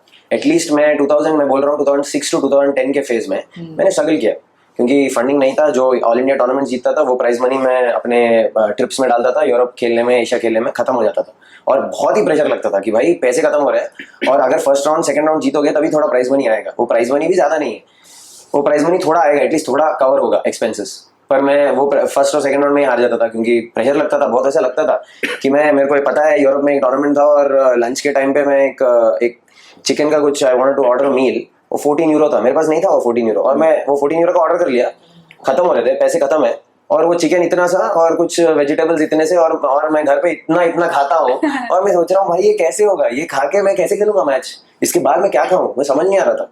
तो ये क्रंच था, हर एक एथलीट का ये सिचुएशन आता है, पर था ये, और मैं नंबर 1 था जूनियर में, और मैं द मोस्ट अपकमिंग, मेरे को पता था कि मैं कुछ बन जाऊंगा, कि मेरे को था कि सीनियर्स में मैं अच्छा कर रहा हूँ, मेरे को रिजल्ट आएगा, पर ये सब चीजें ना, यू फील लाइक क्या है भाई ये स्पोर्ट में, मतलब कैसे करें, ये तो मुश्किल है, घर पे मतलब क्या करें, खेलें क्या, कैसे करें, और फाइनेंशियली स्ट्रगलिंग, फैमिली नहीं था कुछ, पापा अच्छे पोजीशन पे थे, suddenly lost all money business की वजह से, या कुछ हो गया उनका, कुछ तो हुआ, मेरे को उतना उन्होंने मेरे को दिखाया भी नहीं कि ये प्रॉब्लम था, लकीली ब्लेस पेरेंट्स की दिखाई नहीं कुछ। बहुत कम पेरेंट्स होते हैं एटलीस्ट इंडिया में जो अपने बच्चों को स्पोर्ट्स के लिए एनकरेज करते हैं। So I think you are very lucky कि आपके पेरेंट्स ने एनकरेज किया, लेकिन अभी भी सिचुएशन ऐसा ही है बिगनर लेवल पे, बिगनर लेवल पे ऐसा नहीं है कि अभी आपको सब कुछ, अभी भी 20 साल, Kashyap is coach now because Olympic gold quest 2-3 organisation के साथ हमारा रिश्ता था 2010 से। 20 साल की उम्र में एक लड़का नेशनल चैंपियन बना है, उसके पास स्पॉन्सर्स नहीं है टूर्नामेंट खेलने के लिए, and with in 1 year he already thinking भैया मैं खेलूं या मुझे जॉब ले लूं, मैं कोई जॉब मिल रही है, कुछ और कर लूं, या एक लेवल का तो मैं प्लेयर हूं, मैं कर लूंगा। पहले वी आर ब्लेस्ड, पेरेंट्स छोड़ो, ये PSU जो है, मैं इंडियन ऑयल कॉर्पोरेशन में 2005 I joined, at least I could take care of my family, उनको भी निकाल दो, विदाउट इंडियन ऑयल कॉर्पोरेशन मैं तो छोड़ देता था बैडमिंटन, उनके वजह से मैं जो भी हूँ, उनके वजह से भी हूँ, यू नो, क्योंकि आई हैव टू थिंक कि इंडिया में वी आर ब्लेस्ड कि एटलीस्ट टॉप फ्यू प्लेयर्स को वो पीएसयू ऑर्गेनाइजेशन जो है, बीपीसीएल हो, मेरा इंडियन ऑयल हो, ओएनजीसी हो, रेलवेज, एयर इंडिया, ये सब लोग सपोर्ट करते। अभी आरबीआई है, अभी गवर्नमेंट ऑर्गेनाइजेशन है, सीएजी करके, एयरपोर्ट अथॉरिटी, जो भी, all these PSUs are helping थोड़े प्लेयर्स को थोड़ा पैसा देके थोड़ा कुछ आप मैनेज कर लो अपना, पर that has to improve and we are just talking कि ये प्रेशर में तो सबको खेलना बहुत ही मुश्किल है। टॉकिंग अबाउट नेशनल चैंपियंस को भी कुछ सपोर्ट नहीं है, क्योंकि एक लेवल का आप ऑल इंडिया में खेलोगे, आपका ट्रेन फेयर ये सब ठीक सॉर्टेड है। अगर आप नेशनल चैंपियन हो या इंडिया में आप टॉप हो, अभी आपको इंटरनेशनली खेलना है, आपको रैंकिंग बढ़ाना है, आपको मतलब ये आप सोचते हो कि ओलंपिक, एशियन गेम, कॉमनवेल्थ ऐसे नहीं होते, आपको रैंकिंग बढ़ाना है, आपको इंडिया में टॉप 2 करना है, टॉप 3 करना है, फिर you qualify for these tournaments, then you think of medals there. So this is one huge process, बहुत ज्यादा प्रोसेस। बट अभी का एक डिफरेंस अच्छा ये है कि टॉप 10-15 में, जो भी टॉप 20 में, I think the rule is not कि आपको जो चीजें मिल रही हैं अभी, वो 10 साल पहले नहीं थी। अभी आपको ना टॉप 20-25 में हो तो आपको बेस्ट कोचेज मिल रहे हैं, एक नहीं 2 भी मिल रहे हैं, फिजियो भी मिल रहे हैं, डेवलप हुआ है फॉर श्योर, क्योंकि पहले टॉप प्लेयर्स कोई नहीं था, टॉप प्लेयर्स को अभी सब कुछ है। नाउ नेक्स्ट 2-3 बैचेस को होना है, वो नहीं। Next 2 changes can be made if, मैं बोल रहा हूँ अगेन, फेडरेशंस आर की। हर स्पोर्टिंग फेडरेशन, बहुत ही नंबर 1 इंपॉर्टेंस है कि sporting federation have to take this कि भाई आप ये जो फॉर्मर प्लेयर्स हैं, जो टॉप के जो प्लेयर्स हैं, top very few we have. Badminton में आप हाथों में गिन सकते हो कि टॉप, वर्ल्ड के टॉप कौन से 4-5 प्लेयर हैं, उनको बिठाओ और एक सिस्टम फेडरेशन को बोलना है कि आप बताओ क्या करना है, और 100% मैं बोल रहा हूँ कि these things will speed up. पर फेडरेशंस क्या हो रहे हैं ना, जो हेड करते हैं ये फेडरेशंस को, दे आर नॉट लाइक, उनको बहुत सारे काम है, पॉलिटिशियंस हैं, ब्यूरोक्रेट्स हैं, उनको बहुत सारे अलग काम है स्पोर्ट्स के अलावा एंड उनका होगा, मे बी उनका थॉट प्रोसेस होगा, पर टाइम नहीं है। तो आप एटलीस्ट आप रहो हेड, पर आप कंट्रोल दे दो कि टॉप प्लेयर्स को जो थे और जो बहुत ही पैशनेट है कि भाई सिस्टम बनाना है करके डेस्परेट है। बट मुझे लगता है इंडिया में एक ऐसी चीज भी होनी चाहिए, इंडिया में स्पेशली देखा है मैंने कि थोड़ा प्रमोशन के लिए एजेंसीज भी अगर आ जाएं तो स्पोर्ट्स में भी शायद, क्या पता, हेल्प करती हूँ। एजेंसीज कैसे? जैसे कि जो आपको होती है ना, जैसे कि आपको बारी उस चीज को दिखाया जाए, जैसे सपोर्ट बेसिकली सो यही बोल रहा हूँ, फेडरेशन को ना ब्रॉडकास्टर से डील बनाओ, दिखाओ ज्यादा, आपको आप टीवी को शुरू कर दें, आप YouTube पे अभी जा सकते हो, ठीक है, साइना का मैच टीवी पे क्यों नहीं आ रहा? टीवी पे भी नहीं आते, टीवी पे कॉन्स्टेंटली क्यों नहीं? आप कौन सा भी स्पोर्ट्स चैनल ऑन करो, आपको सिर्फ क्रिकेट, टूर्नामेंट ज्यादा नहीं होते, टूर्नामेंट्स भी होने चाहिए काफी हद तक, ना बैक टू बैक, कुछ लीग जैसा कुछ हो या कुछ ऐसा हो, देखते रहे। और ये हो सकता है। So it is all a process. बड़ा जो आपका जो सवाल था, इसलिए मैं बोल रहा हूँ कि बहुत बड़ा सवाल है। ग्रास रूट से फिर जो भी टॉप प्लेयर्स हैं उनको और भी दिखाओ, ये ज्यादा दिखाओ लोगों को, उसका वैल्यू बढ़ाओ, स्पोर्ट का वैल्यू बढ़ाओ, मतलब और पहले लोगों को समझाओ ना स्पोर्ट्स क्या है। लोगों को एक्चुअली पता नहीं है स्पोर्ट्स क्या है। Federation should higher a sports management team. पता नहीं हमारे स्पोर्ट्स से आता है, ये लोगों को समझ में नहीं। हमें लगता है जो 30 मिनट्स का पीटी जो पीरियड होता है ना, वो काफी है, उसमें हम जो रनिंग रेस कर लेंगे, खो खो खेल लेंगे, कुछ कर लेंगे, बस वो नहीं है स्पोर्ट्स है जो आपको जाके एक बार, जैसे अभी मैंने अगर पॉजिटिव न्यूज़, मैं तो बताऊंगा एवरी पेरेंट को स्पोर्ट में डालो, बच्चे को स्पोर्ट में डालो, उसको कंपटीशन लेवल पे रखो कुछ भी, क्योंकि जब दैट इज अनदर, अगेन हम लोग दूसरा टॉपिक है कि भाई हार और जीत का आपको होना चाहिए एक्सपीरियंस, कि आप हारते हो जीतोगे, कैसे आप अपने इमोशंस को मैनेज कर रहे हो, क्योंकि हारोगे बहुत ज्यादा टाइम, जीतोगे बहुत कम टाइम। मैंने ये न्यूज़ भी सुना है 2036 में ओलंपिक्स आ रहा है ना, ऐसे बड़े बड़े इवेंट्स थोड़े इंडिया में होने चाहिए ताकि लोगों को दिखाया जाए क्या है। तभी ये मैं बोल रही हूँ कि कुछ चीजें जैसे वर्ल्ड चैंपियनशिप बारी हो हर एक स्पोर्ट का, या कुछ ऐसी चीजें हो जो बारी बच्चे जाके एक्चुअली उनको थोड़े दिन, मतलब मे बी इनिशियली जब वो यंग है काफी, 3rd 4th 5th स्टैंडर्ड में, थोड़े से मतलब दिन उनको जाके दिखाया जाए स्पोर्ट्स क्या है, तो इंट्रोड्यूस करवाया जाए, तो अगर सपोज शायद हेल्प करे, शायद, पता नहीं मेरे को। स्पोर्ट्स मिनिस्टर बना दिया तो एक तो चीज ये आने वाली है कि हर जगह अलग अलग टाइप के स्पोर्ट्स आएंगे। और क्या हो सकता है? मैं स्पोर्ट्स मिनिस्टर बन जाऊं तो मैंने कुछ ऑब्वियसली, जैसे मैंने सोचा है कि कुछ चीजें जैसे दिखाई जाए, काफी स्पोर्ट्स और दिखाए जाए, जैसे भी हो, ब्रॉडकास्टिंग हो या कुछ भी हो, या उसके बाद टूर्नामेंट्स कंडक्ट किए जाए, या हर एक think about it's not easy कि आज ही कर लेंगे, we just quit these questions. Now we have अंदर फीलिंग है कि इंडिया को और मतलब कुछ करना है। क्या तो अगर लगता है कि टूर्नामेंट्स और मैचेस और ज्यादा फ्रीक्वेंटली और ज्यादा रेगुलरली होने चाहिए? टूर्नामेंट तो सेकेंडरी है, पहले तो कोचिंग सिस्टम डेवलप करो, वो टूर्नामेंट है सेकेंडरी, टूर्नामेंट तो कर लेंगे, ऑर्गेनाइज कर लेंगे, बट स्कूल से आप अगर गेम ज्यादा आपको खिलाना है बच्चों को, बहुत ज्यादा लोग को, अभी अपॉर्चुनिटी है कहाँ, आप स्कूल्स में डेवलप करें, क्योंकि ये मैटर कैसे करेगा, how is it going to be like, आपको मतलब आप करोगे, इसमें से आपको एक थोड़े मार्क्स कुछ मिल जाएंगे, पता नहीं मुझे कैसे इंप्लीमेंट करें। स्कूल्स कंपल्शन बनाना चाहिए कि भाई स्पोर्ट में आप अगर आप ज्वाइन करो आपको ये ग्रेस मार्क्स मिलेंगे. Right. If you are good then schools have to set up inter school. इतना बड़ा होना चाहिए कि मतलब ये इंटर स्कूल से जो आएंगे वो नेशनल लेवल के इतने टैलेंटेड प्लेयर. तो ऐसा होना चाहिए. और टॉप अगर आपको टैलेंट दिख रहा है तो आप उसको फंड करेंगे, एक बड़े एकेडमी में ट्रेनिंग करें. तो ये बहुत सारी चीज हो सकती हैं. पर we have to also think. पर आप ये जो ग्रास रूट लेवल का सोच रहे हो, ये सब सोच रहे हो, इनके बारे में बहुत ही सोच के बैठ के सोचना पड़ेगा. Lot of top minds in the sport have to sit down and decide करने पड़ेंगे कैसे करना है. इट्स नॉट लाइक सवाल आपने पूछा और मैं बोल दूंगा. भी आप बोल रहे हैं गोपीचंद एकेडमी में और बैंगलोर एकेडमी में ही प्लेयर्स क्यों आ रहे हैं? Because Gopi was All England champion. Right. He is played, मतलब he was world number 6 and then he's played Olympics, he's won the Commonwealth Games gold. And then Bangalore में भी you have someone like Prakash Podkone, you have Vimal sir who's I'm sure मतलब Vimal sir top 20 के players top 20 के player थे, and Prakash sir was all England champion. That's why we are able to produce players from here. And that's what I'm telling again and again कि अगर ऐसे ही academies हमारे country में और बने तो ऐसे quality के coaches भी चाहिए everywhere. एकेडमीज खोल के कुछ होने नहीं वाला है, ऐसे जस्ट खोल दिया आपने. वैसे ही कोचेस चाहिए जो उस लेवल के हैं, बेस्ट कोचेस हैं.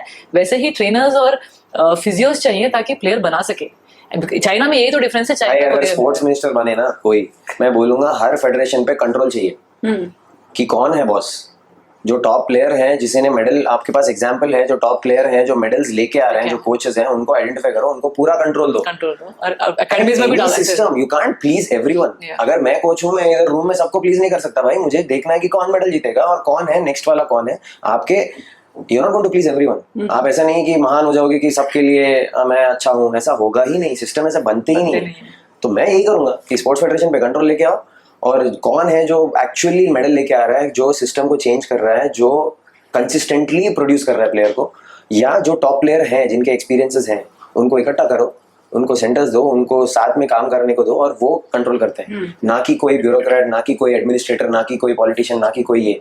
ऐसे तो नहीं होगा, क्योंकि उनका नॉलेज उनके फील्ड में है. ब्यूरोक्रेट का नॉलेज जो IAS या ये लोग हैं उनको अपने फील्ड में नॉलेज है. एडमिनिस्ट्रेशन क्या, पैसे जब आएंगे जो एडमिनिस्ट्रेशन, आप MBA को हायर करना पड़ेगा, आपको एक बड़े लेवल के स्पोर्ट्स मैनेजमेंट टीम को हायर करना पड़ेगा कि मार्केट कैसे करेंगे. मार्केटिंग पे ध्यान देना चाहिए कि ये कैसे बढ़ाएं, अपना सेल्फ सस्टेनिंग मॉडल कैसे बनाएं फेडरेशन को, क्योंकि गवर्नमेंट डिपेंडेंट तो है. बड़ा chunk of money, the whole main chunk of money is coming from government. पर फिर गवर्नमेंट को फेडरेशन के ऊपर कंट्रोल लेके आना पड़ेगा कि कौन है कैसे. And this egos have to get hurt कि भाई इंडिया का क्यों ही 6-7 मेडल है, क्यों नहीं इतना और ज्यादा. सबको लेना पड़ेगा, एक सेल्फ प्राइड पे लेना पड़ेगा कि भाई हमको करना ही है ये. और अगर आप अभी करोगे ये सब, फिर 20 साल के बाद आपको दिखेगा. Right. You know, it is a systems you are going to keep in place where you will keep, आप चर्न आउट करते रहोगे. एक मशीन बन जाएगा, फैक्ट्री बन जाएगी, चैंपियन बने जाएंगे. ये जो कर रहे हैं यूएस और चाइना और ये लोग, उनके मॉडल सिस्टम्स अलग हैं. कॉर्पोरेट एंटिटीज इन्वॉल्व हो जाते हैं, स्पोर्ट्स टीम्स हैं. चाइना का अलग मॉडल है, हमारा भी अपना एक मॉडल हमको डेवलप करना पड़ेगा.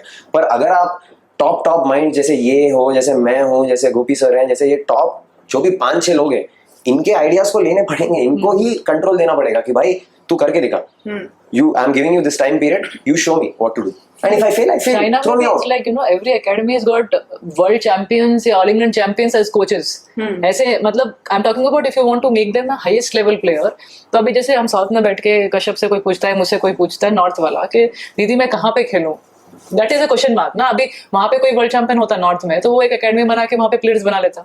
अब यहाँ पे बेस्ट प्लेयर्स और कोचेस हैं तो यहाँ पे प्लेयर्स बन रहे हैं, अपने आ रहे हैं. लेकिन अब आ भी रहे हैं तो फिर जैसे मैंने बताया कि बिगनर लेवल पे फंडिंग बहुत इशू हो जाते हैं. तो there is lot of issues still. अभी तक जो प्लेयर्स के हैं ना थोड़े इश्यूज हैं, and that is why I think जो हम 5-6 मेडल 2012 में भी 7 थे मेडल्स, 6 थे ओलंपिक मेडल्स, 6 थे ना.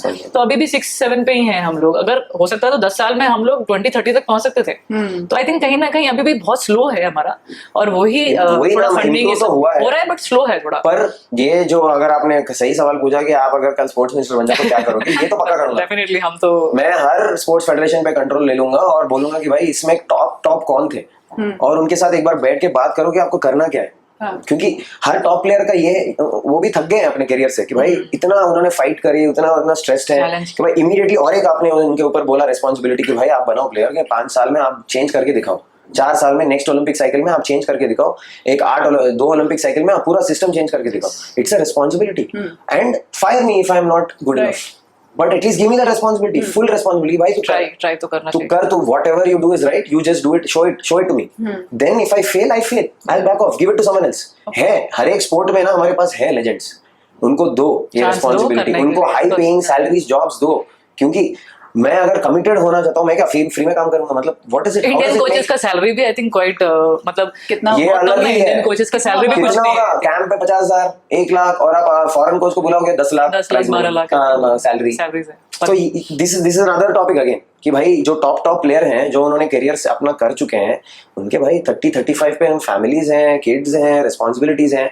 आप बोल रहे हो कि एक चैलेंज है, पूरा साल ट्रैवल करो, पूरा आप अपना जान लगा दो। कोचिंग क्या सब, मतलब प्लेयर बहुत ईजी है, जैसे आपने बताया start of the interview, you remember you told me player तो ईजी है। एक्चुअली प्लेयर ईजी है, क्योंकि मैं अपने बारे में ही सोच रहा हूँ। कोच मतलब मैं अभी 6 महीने से जा रहा हूँ, 4:30 को जाता हूँ, मैं 5 बजे जाता हूँ, और गोपी सर ने ये 15 साल 20 साल से कर रहे हैं। मैं 4:30 को जाता हूँ, 12:30 वापस आता हूँ, 8 घंटे स्ट्रेट सुबह से, अलग अलग बैचेस, 4-5 लोग, 3-3 सेशन डिवाइड करके, और आई एम एग्जॉस्टेड। और 2 बार इन द वीक या 3 बार in the week, luckily trainers हैं, सिस्टम खड़ा रखा है भैया ने कि भाई शाम में at least I can back off, कि भाई ट्रेनर को बोला कि ये कराना है, और 1-2 बार मैं जाके मैं सुपरवाइज करता हूँ शाम में। मगर मेरे को ऐसा लगता है कि मैं शाम में भी जाऊँ, इसने रोक के रखा है, इसने बोला भाई ये अभी क्विट किया तो और अभी पूरा दिन तो बाहर ही रहेगा। मतलब हमारा क्या है, कोचेस का लाइफ इज टफ। भैया ने ये सैक्रिफाइस किया है। और ये People वो don't कोचेस know. हैं जिन्होंने कोई ना कोई मेडल जीता है। वो तो कमी है, That's what ना, ये वो frankly एक वो तो तो कमी कश्यप है। है, एक मेरे साथ एक गुरु साइदत करके गुरु लड़का है, वो साइदत, प्रणॉय के गुरु साथ कोच था ओलंपिक्स में, वो कॉमनवेल्थ में जब बट मैं ही वाज गोल्ड टॉप जीता। 20 राइट? हाँ, वो टॉप 20 गुरु था। Was also in top 20। मेरे साथ ब्रॉन्ज मेडल जीता वो कॉमनवेल्थ Commonwealth में। Games, है बहुत कम लोग, पर उनको पूरा रिस्पॉन्सिबिलिटी नहीं है। मैं बोल रहा हूँ कि मैं पूरा साल में ट्रैवल नहीं कर सकता on no salary, nothing from the for the responsibility you're giving me. मेरा इंडियन ऑयल का है, मैं हूँ, they are supporting me, कि भाई मैं इंडियन ऑयल जो कर रहा है ना, कोचेस को भी सपोर्ट कर रहा है, दैट इज इनक्रेडिबल। मैं अभी नहीं हूँ, मैं डीकैटेगराइज्ड हूँ, मैं अभी नॉर्मल स्पोर्ट्स पर्सन हूँ, अभी मैं खत्म हो गया, मैं अभी कोच हूँ, मैं रेगुलर एम्प्लॉय हूँ, मगर उन्होंने मुझे परमिशन दिया है कि तू कोचिंग कर, you are doing something for the national team, we will continue giving your salary. ठीक है, इट मेक्स सेंस, बट कितना टाइम? मैं स्टेशन हूँ इधर, ये मैं करूंगा, ठीक है, मगर आप अगर बोलोगे कि 2-3 प्लेयर हैं, इनके साथ तो पूरा साल ट्रैवल करेगा, इनको पूरा मतलब आप पूरा आपका करियर लाइफ पूरा खत्म करके आप यही करोगे, 50,000 एक, मतलब what are you saying? This can't happen. And then when you get foreign coaches and say कि भाई इनको हम कुछ भी दे देंगे, और ये जो टॉप प्लेयर है, जो इंडियन प्लेयर्स हैं, इनको हम कुछ नहीं देंगे, इतना ही देंगे, इतना ही है, तो ये थोड़ा मतलब फिर हर कोई ना अपना एकेडमी सेटअप करने में लग जाएगा कि मैं अपना एकेडमी सेटअप करता हूँ, ये सब छोड़ता हूँ। इमेजिन कोचेस को 12 से 15 घंटे दिन के कंटिन्यूसली खड़ा रह के चिल्लाना पड़ता है। It's so difficult job, it's not easy. आप बैठ नहीं सकते क्योंकि आप टेंस्ड अप हो के बच्चा ठीक से खेल रहा है कि नहीं। हर एक बच्चे पे ध्यान देना, 30-40 बच्चे हैं और दोनों खड़े हैं। मैं इसलिए शॉक होता हूँ कि गोपी सर ने ये किया, 20 साल से किया। तो कश्यप, आपने कॉमनवेल्थ में गोल्ड जीता है, बट अनफॉर्चुनेटली ओलंपिक्स में नहीं आ पाया, लेकिन साइना ने ओलंपिक्स में ब्रॉन्ज जीता है। यस। तो कभी ऐसा लगा है कि मुझे प्रूव करना है साइना को कि मैं एक अच्छा प्लेयर हूँ, या फिर कभी हमेशा हमारा इंफीरियरिटी कॉम्प्लेक्स तो नहीं था, हम दोनों एक दूसरे को इंकरेज करते थे। यस, हम कॉम्पिटिटिव भी थे, ये भी कॉम्पिटिटिव थी, मैं भी कॉम्पिटिटिव। अरे इसने अच्छा किया, मुझे भी करना है, और मुझे नींद नहीं आ रहा है भाई, इसको ऑब्वियसली हमें वो था कि भाई हम एक दूसरे के साथ इतना बात करते थे ड्यूरिंग ट्रेनिंग सेशंस, और हमेशा बात करते थे, ये हमेशा बोलती थी और ट्रेनिंग करना है, मुझे इंकरेज करती रहती थी, या ये परफॉर्मेंस लेके आती थी, मुझे लगता था कि मुझे भी करना है, अरे क्या करना है। हमारा डिस्कशन तो हमेशा यही था, इंफीरियरिटी कॉम्प्लेक्स तो नहीं था। इंडिविजुअल प्लेयर्स हैं तो आपको सेल्फिश और जो कंपटीशन है वो बहुत रहना ही है अगर आपको बेस्ट बनना है तो, क्योंकि आप अपने लिए फर्स्ट सोचेंगे, आप अपने लिए खेल रहे हैं, आप कोर्ट पे आप अकेले हैं, आपको अपने लिए सोचना है। कोच आपको ऑब्वियसली हेल्प करेंगे जो पीछे बैठे हैं, लेकिन फाइनली इंप्लीमेंट तो आपको ही करना है ना। आप कोर्ट पे अगर नहीं कर पाए तो आउट जाएगा पूरा शटल से ना। आपको फोकस तो आपको करना है, यू हैव टू बी सो, मतलब इतना कंपटीशन में रहना है आपको उस टाइम पे कि आपको जीतना है, क्योंकि you are playing tournaments, 17-18 tournaments बोल रही हूँ साल के, उसमें भी आप टूर्नामेंट जीतते 5 राउंड्स के बाद हो, Wednesday, Thursday, Friday, Saturday, Sunday. By the time Friday होता है उसमें आधी एनर्जी खत्म हो जाती है, क्योंकि रात में भी और थिंकिंग कल किसके साथ मैच है, खाते वक्त भी कल किसके साथ मैच है। आधे प्लेयर्स को तो आप देखेंगे थोड़ा डार्क सर्कल्स भी रहेंगे, because thinking so much about the matches. Of course ऐसा लगता है कि हम बेस्ट मेडिटेशन ये सब करके हम सोते हैं, बट फिर भी स्लीप कोचेस भी हैं, बट फिर भी you are still thinking about it, वो जाता नहीं है माइंड से, because you are playing matches every day for 5 days। आधा स्ट्रेस तो उधर ही है, आपका पूरा दिमाग ध्यान उधर ही है। तो अगर आप नॉर्मली ऐसा प्लेयर बनना चाहेंगे तो ऐसा इम्पॉसिबल है। आप एक इतना सैक्रिफाइस करना पड़ता है ना आपको, पूरी पहले तो फैमिली बैक सीट ले लेगी, पढ़ाई को बैक सीट करना पड़ेगा। ऐसा नहीं है कि दोनों हाथ साइड बाय साइड जा सकते हैं, ऐसा हो ही नहीं सकता है।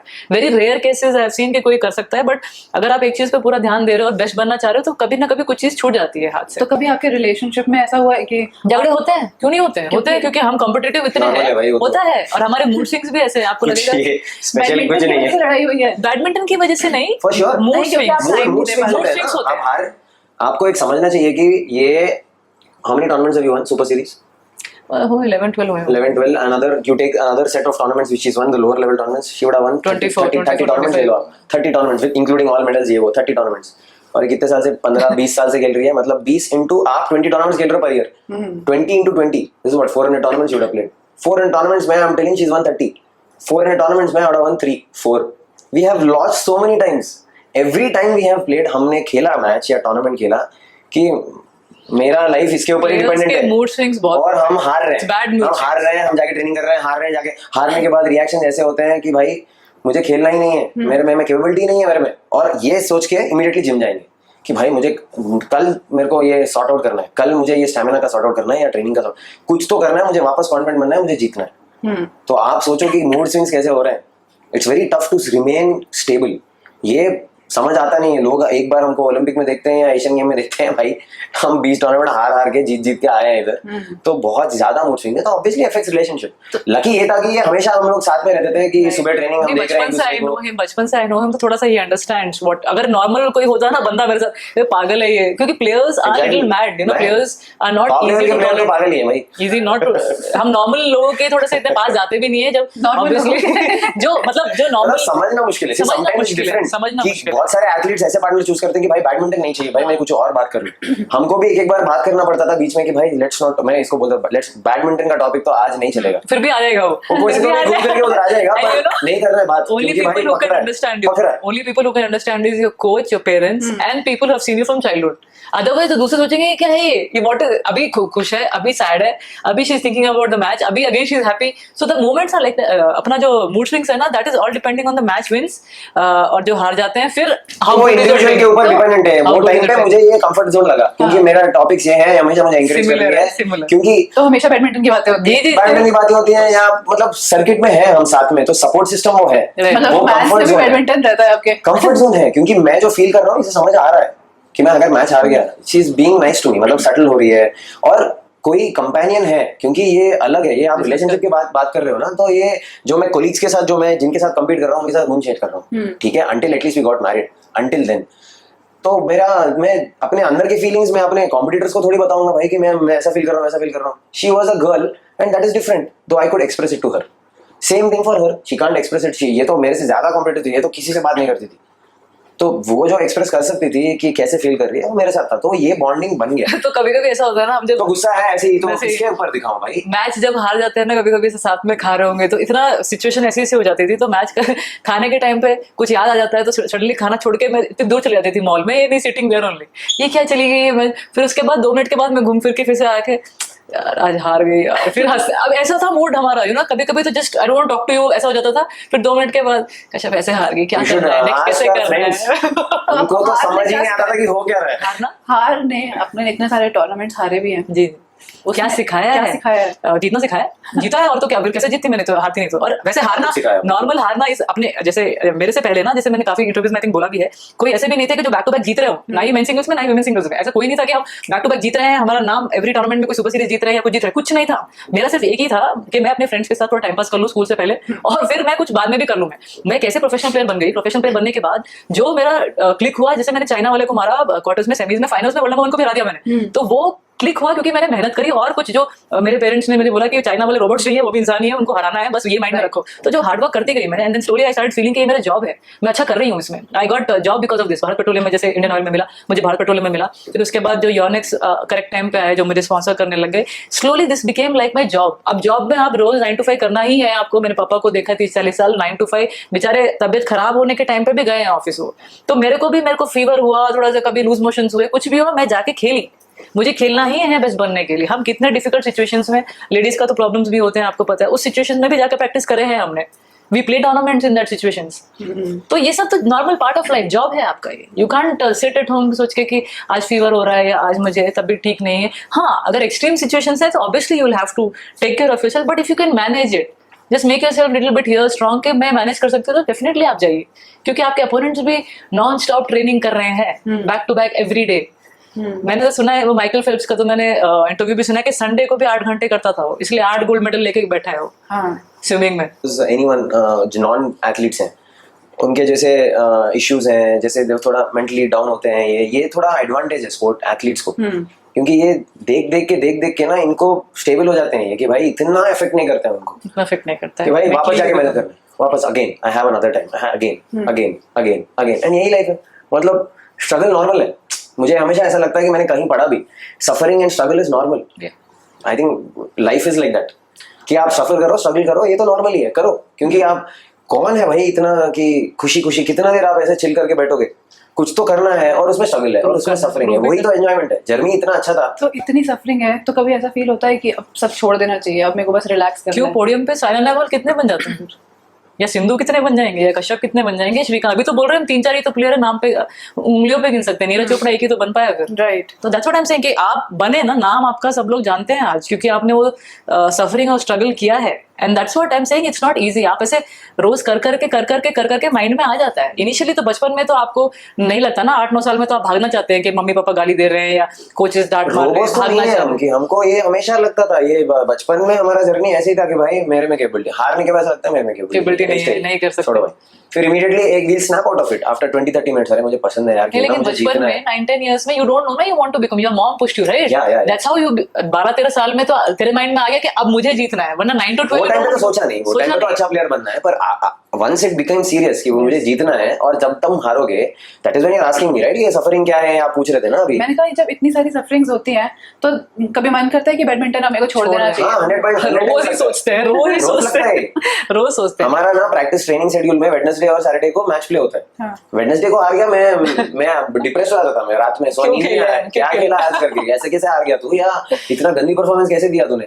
तो वो सोचता हूँ रात भर डिनर के टाइम पे ऐसा सड़ा हुआ फेस लेके, पर सुबह जाके 5 बजे 4 बजे जाके ट्रेनिंग करो, उसको सॉर्ट करो, आप मेंटली आप स्ट्रांग बनोगे, आप ट्रेनिंग करो, यही तो है, और क्या। नहीं, आप भी सफरिंग स्ट्रगल बोल रहे हैं ना, हमने अभी फील करो, वो फील करना पड़ेगा, आप एस्केप नहीं कर सकते कि आप इमीडिएटली हार गए और आप इंस्टाग्राम में बैठ गए और सब वो डोपामिन और सेरोटोनिन जो हिट कर रहा है आपको कि सब अच्छा है जिंदगी में, सब कुछ अच्छा है, आप भूल गए अपना लॉस।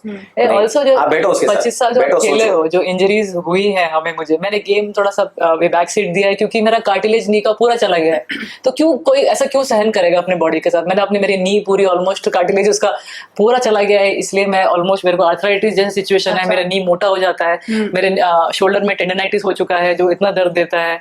अब तो मेरा बॉडी जो इतना सफर, टूट चुके हैं, हम पूरा टूट चुके हैं, ये लेब्रम टेयर, ये वो, अगर बॉडी का स्कैन हो जाए अभी तो आप तो ये कौन सा एथलीट्स नॉर्मल नहीं है, एथलीट्स पूरे टूट चुके हैं, जो करियर के एंड तक पहुंच जाते हैं ना, वो फिट नहीं है, वो इतने गंदे स्टेट में है कि ये पता नहीं। 90% बैडमिंटन प्लेयर जिनसे भी मैं मिली हूँ डेनमार्क वाले से, जो पीटर गेड हैं हमारे जो फॉर्मर प्लेयर है, उनसे मैं डिस्कस कर रही थी, इनफैक्ट वो भी बोले कि मेरा कार्टिलेज डिजेनरेशन की वजह से मैंने भी खेलना छोड़ा है। तो 90% जो 100% आई वुड से जो प्लेयर्स करते हैं ना, 30-35 ईयर्स के एज में हम फेस करते हैं।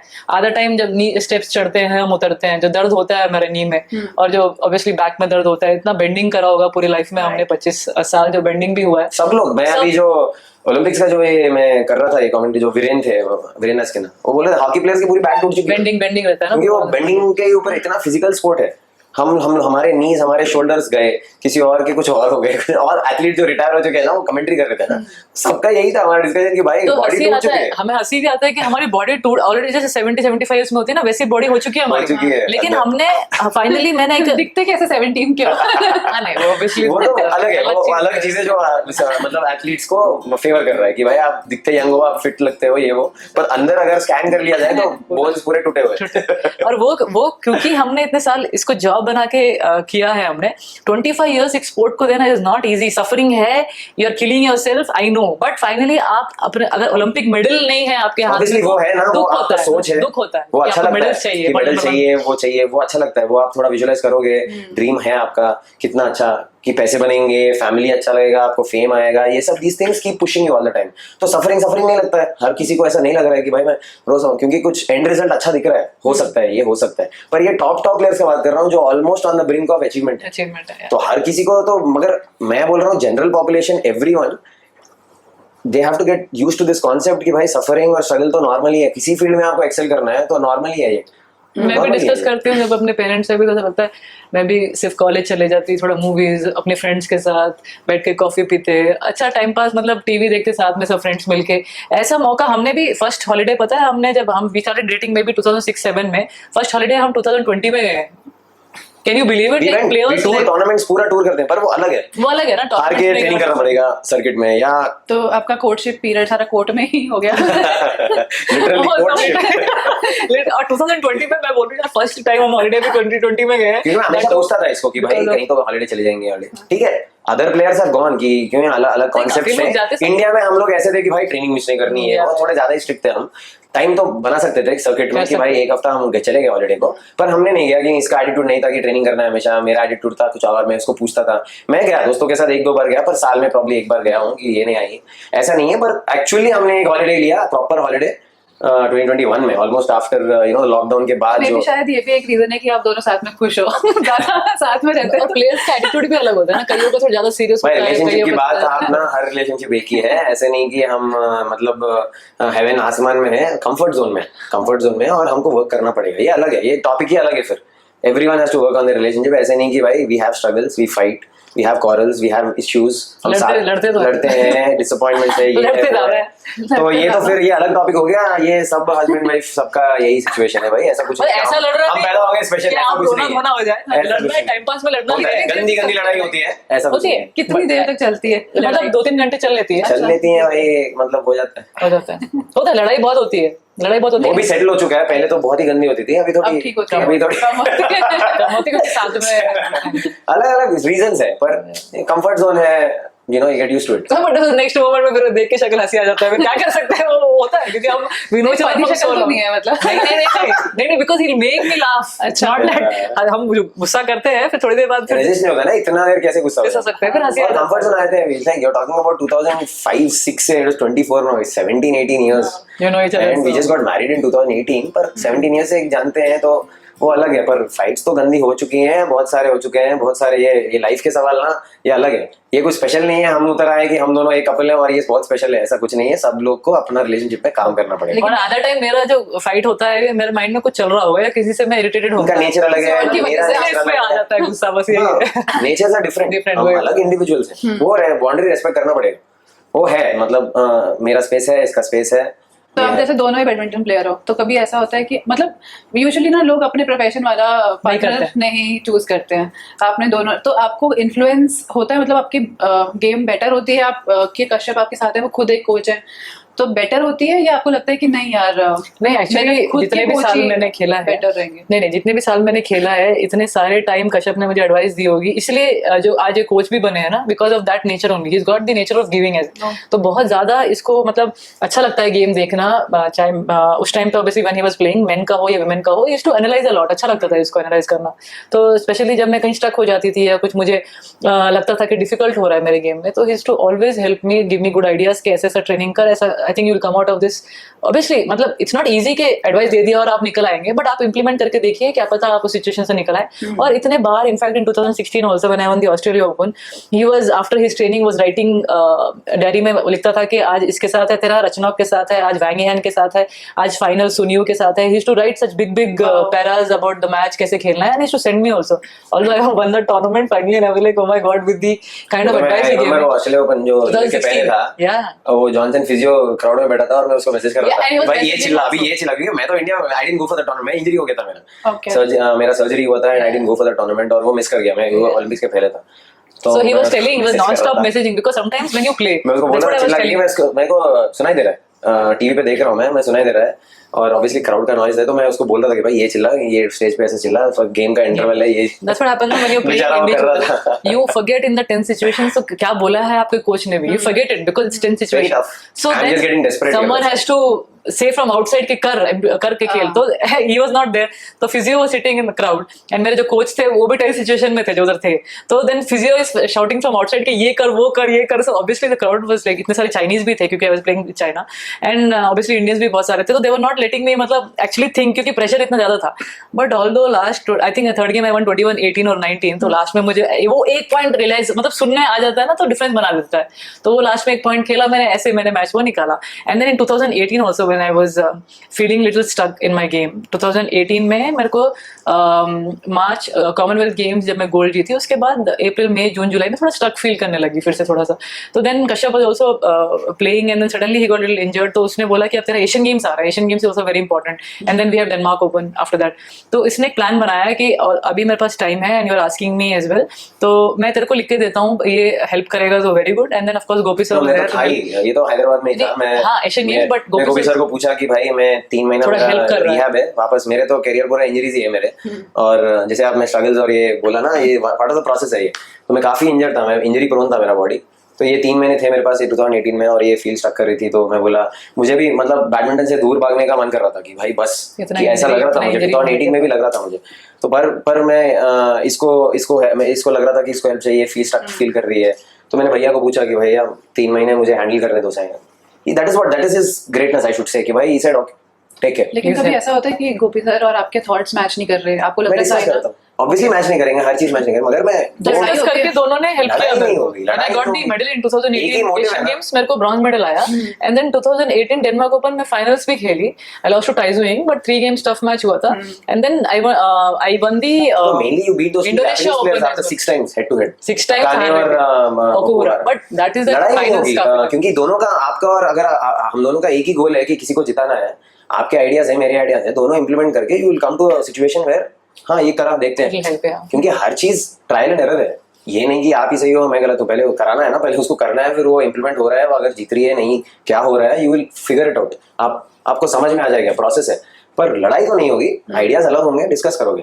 अगर अभी मैं और गुरु है नेशनल कैंप में, अभी गुरु और मैं, हमारे डिस्कशन होते हैं, थोड़े हीटेड डिस्कशन भी हो जाते हैं कि इसको ये प्लेयर को ये सही नहीं बैठ रहा है, या ये कुछ इसका स्टैमिना कम है, या इसका कुछ और कम है, या इसका मेंटालिटी ठीक नहीं है. तो हमारे डिफरेंसेस हो जाते हैं, पर eventually we come to understanding कि भाई दोनों ये इंप्लीमेंट करेंगे, देखते हैं कैसा है. ये इंप्लीमेंट करेंगे, 6-7 हफ्ते ये इंप्लीमेंट करेंगे.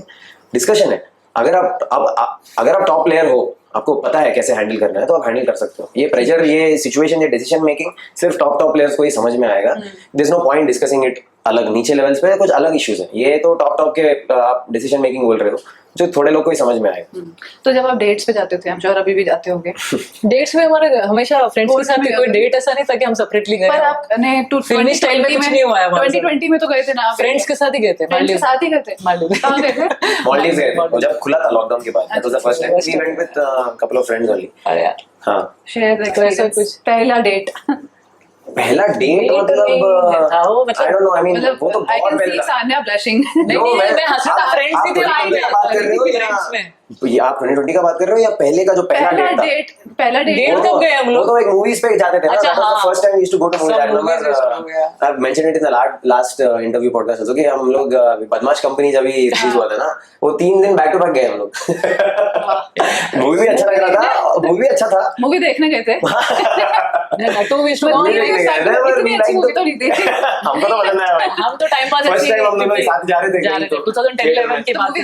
मूवी देखी ना, देखी. पर obviously you are sitting next to each other. Saina ने मूवी देखी नहीं, मूवी क्योंकि 10 में लोग स्टार्ट रिकॉग्नाइजिंग मी ना, तो ऐसा कुछ ज्यादा हम बहुत ही मुश्किल था गाना बाहर कीजिए. बहुत सुपरस्टार बन गई थी तभी तक, सब लोग जान पहचान उनका था. तो हम लोग बस बहुत ही टफ था, बहुत ही टफ नहीं, था. ऐसा आप जैसे बोल रहे डेट का बस मूवीज का ही हम 1-2 मूवीज देखते या हमेशा अगर आप डिनर और लंच जा रहे थे तो सब तो हमेशा फ्रेंड्स था. फ्रेंड्स थे क्योंकि ये बहुत ही पॉपुलर थी वो टाइम. ऐसा कुछ ज्यादा मेरे को बहुत ज्यादा थी पॉपुलर. और पॉपुलैरिटी में क्या होता था, लोग आ जाते थे आपके पास. और बातें करेंगे, कुछ पता नहीं. हम बहुत ही हम डरते थे बहुत कि भाई अगर नेक्स्ट राउंड हार गए ना कि ये यही बोलेंगे, कोई या कोच बोल देगा या कुछ और बोल देगा कि इस पे ही ध्यान है तेरे को, मतलब तेरे को गेम पे ध्यान नहीं है, कोई कुछ बोल देगा ना, वील गेट सो हर्ट. तो हम डरते थे हमेशा. ये सिचुएशन है जो सबको हैंडल करना पड़ेगा.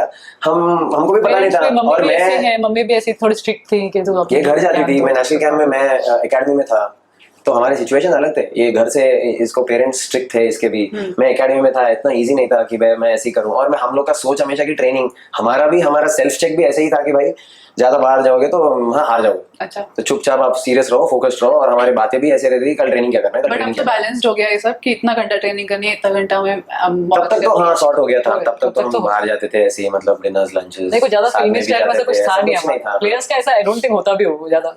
नहीं, मतलब मेरे को तो आपकी पूरी लाइफ ही एक फिल्म बन सकती है, इस पे बायोपिक. I hope.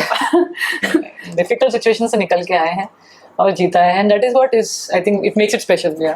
कि आप ओलंपिक मेडल जीत चुके हो, कोई ऐसी की क्वालिटी है आप में जो बाकी किसी में आपको नहीं दिखे, बाकी बैडमिंटन प्लेयर्स में?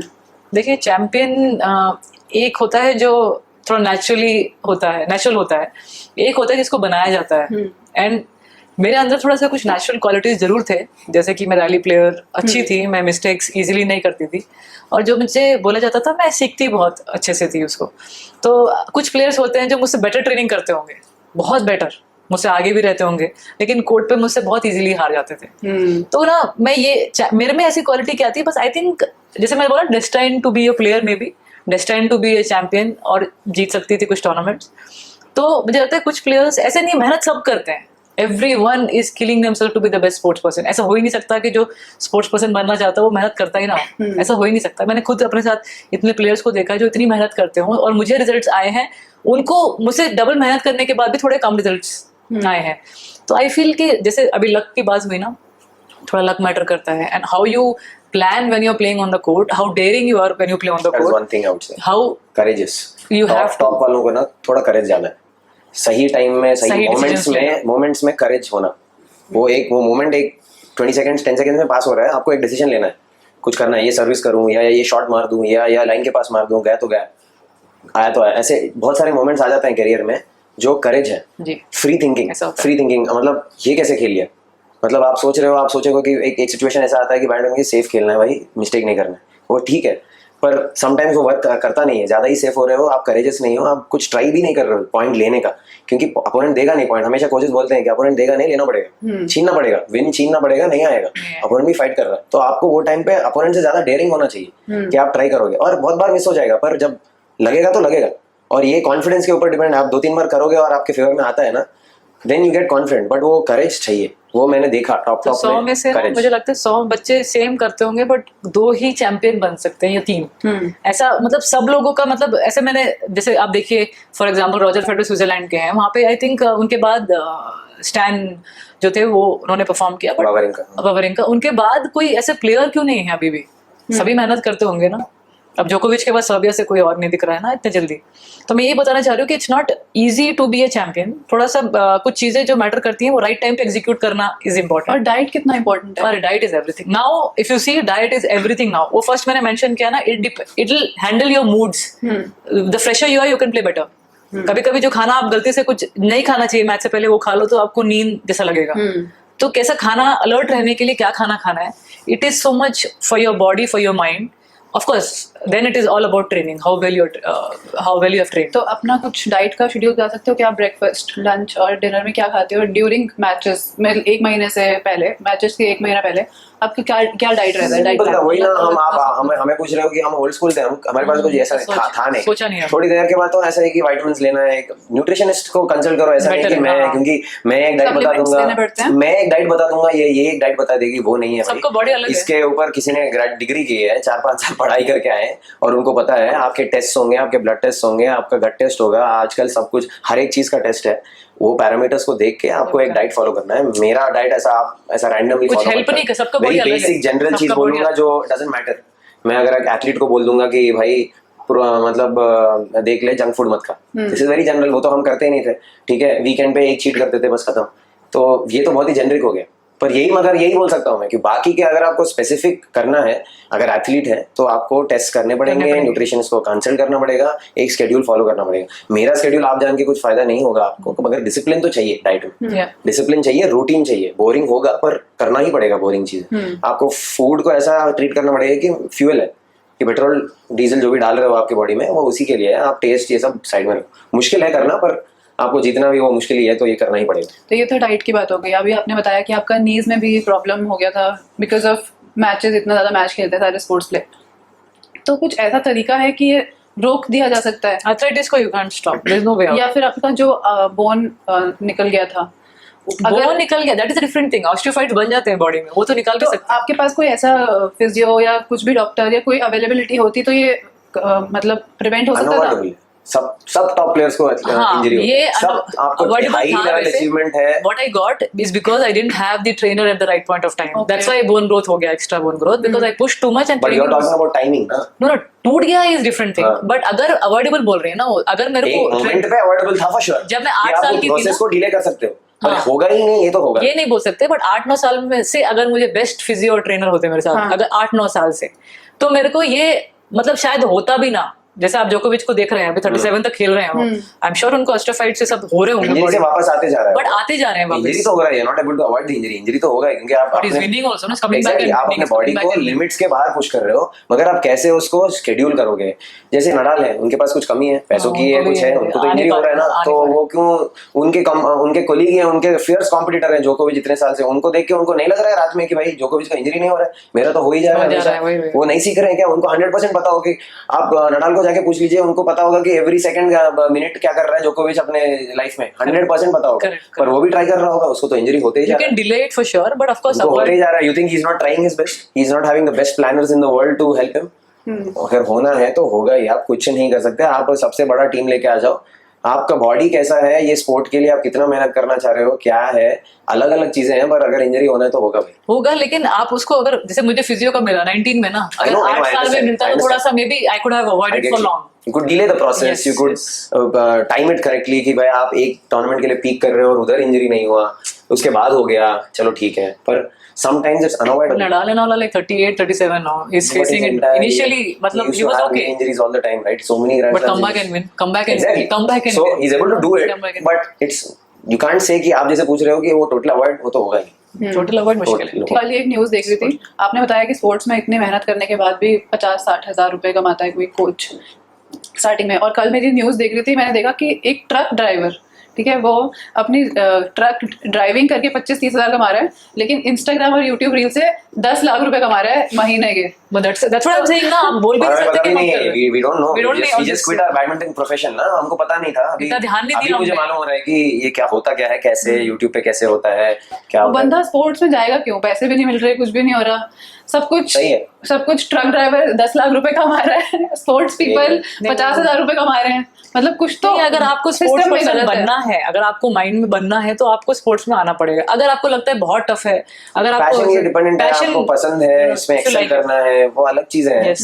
Only if you like it nowadays. But system में भी कुछ गलत हो रहा है ना, जिसकी वजह से लोग For sure हो रहा है, वही तो बोल रहा हूँ मैं कि ये मगर system is a big thing, you know, कि फेडरेशन को स्पोर्ट इंप्रूव करना है। क्रिकेट को आप ये दाद दे सकते हैं कि वो उनके फेडरेशन ने, बीसीसीआई ने, जब वो 1983 में वर्ल्ड कप जीते हैं, एक्चुअली जो लाइमलाइट में हुआ, जो एक्चुअल सुपरस्टार्स बन गए और इतना पैसा सिस्टम में आया, वो बहुत सालों के बाद आया, पर इवेंचुअली तो आया।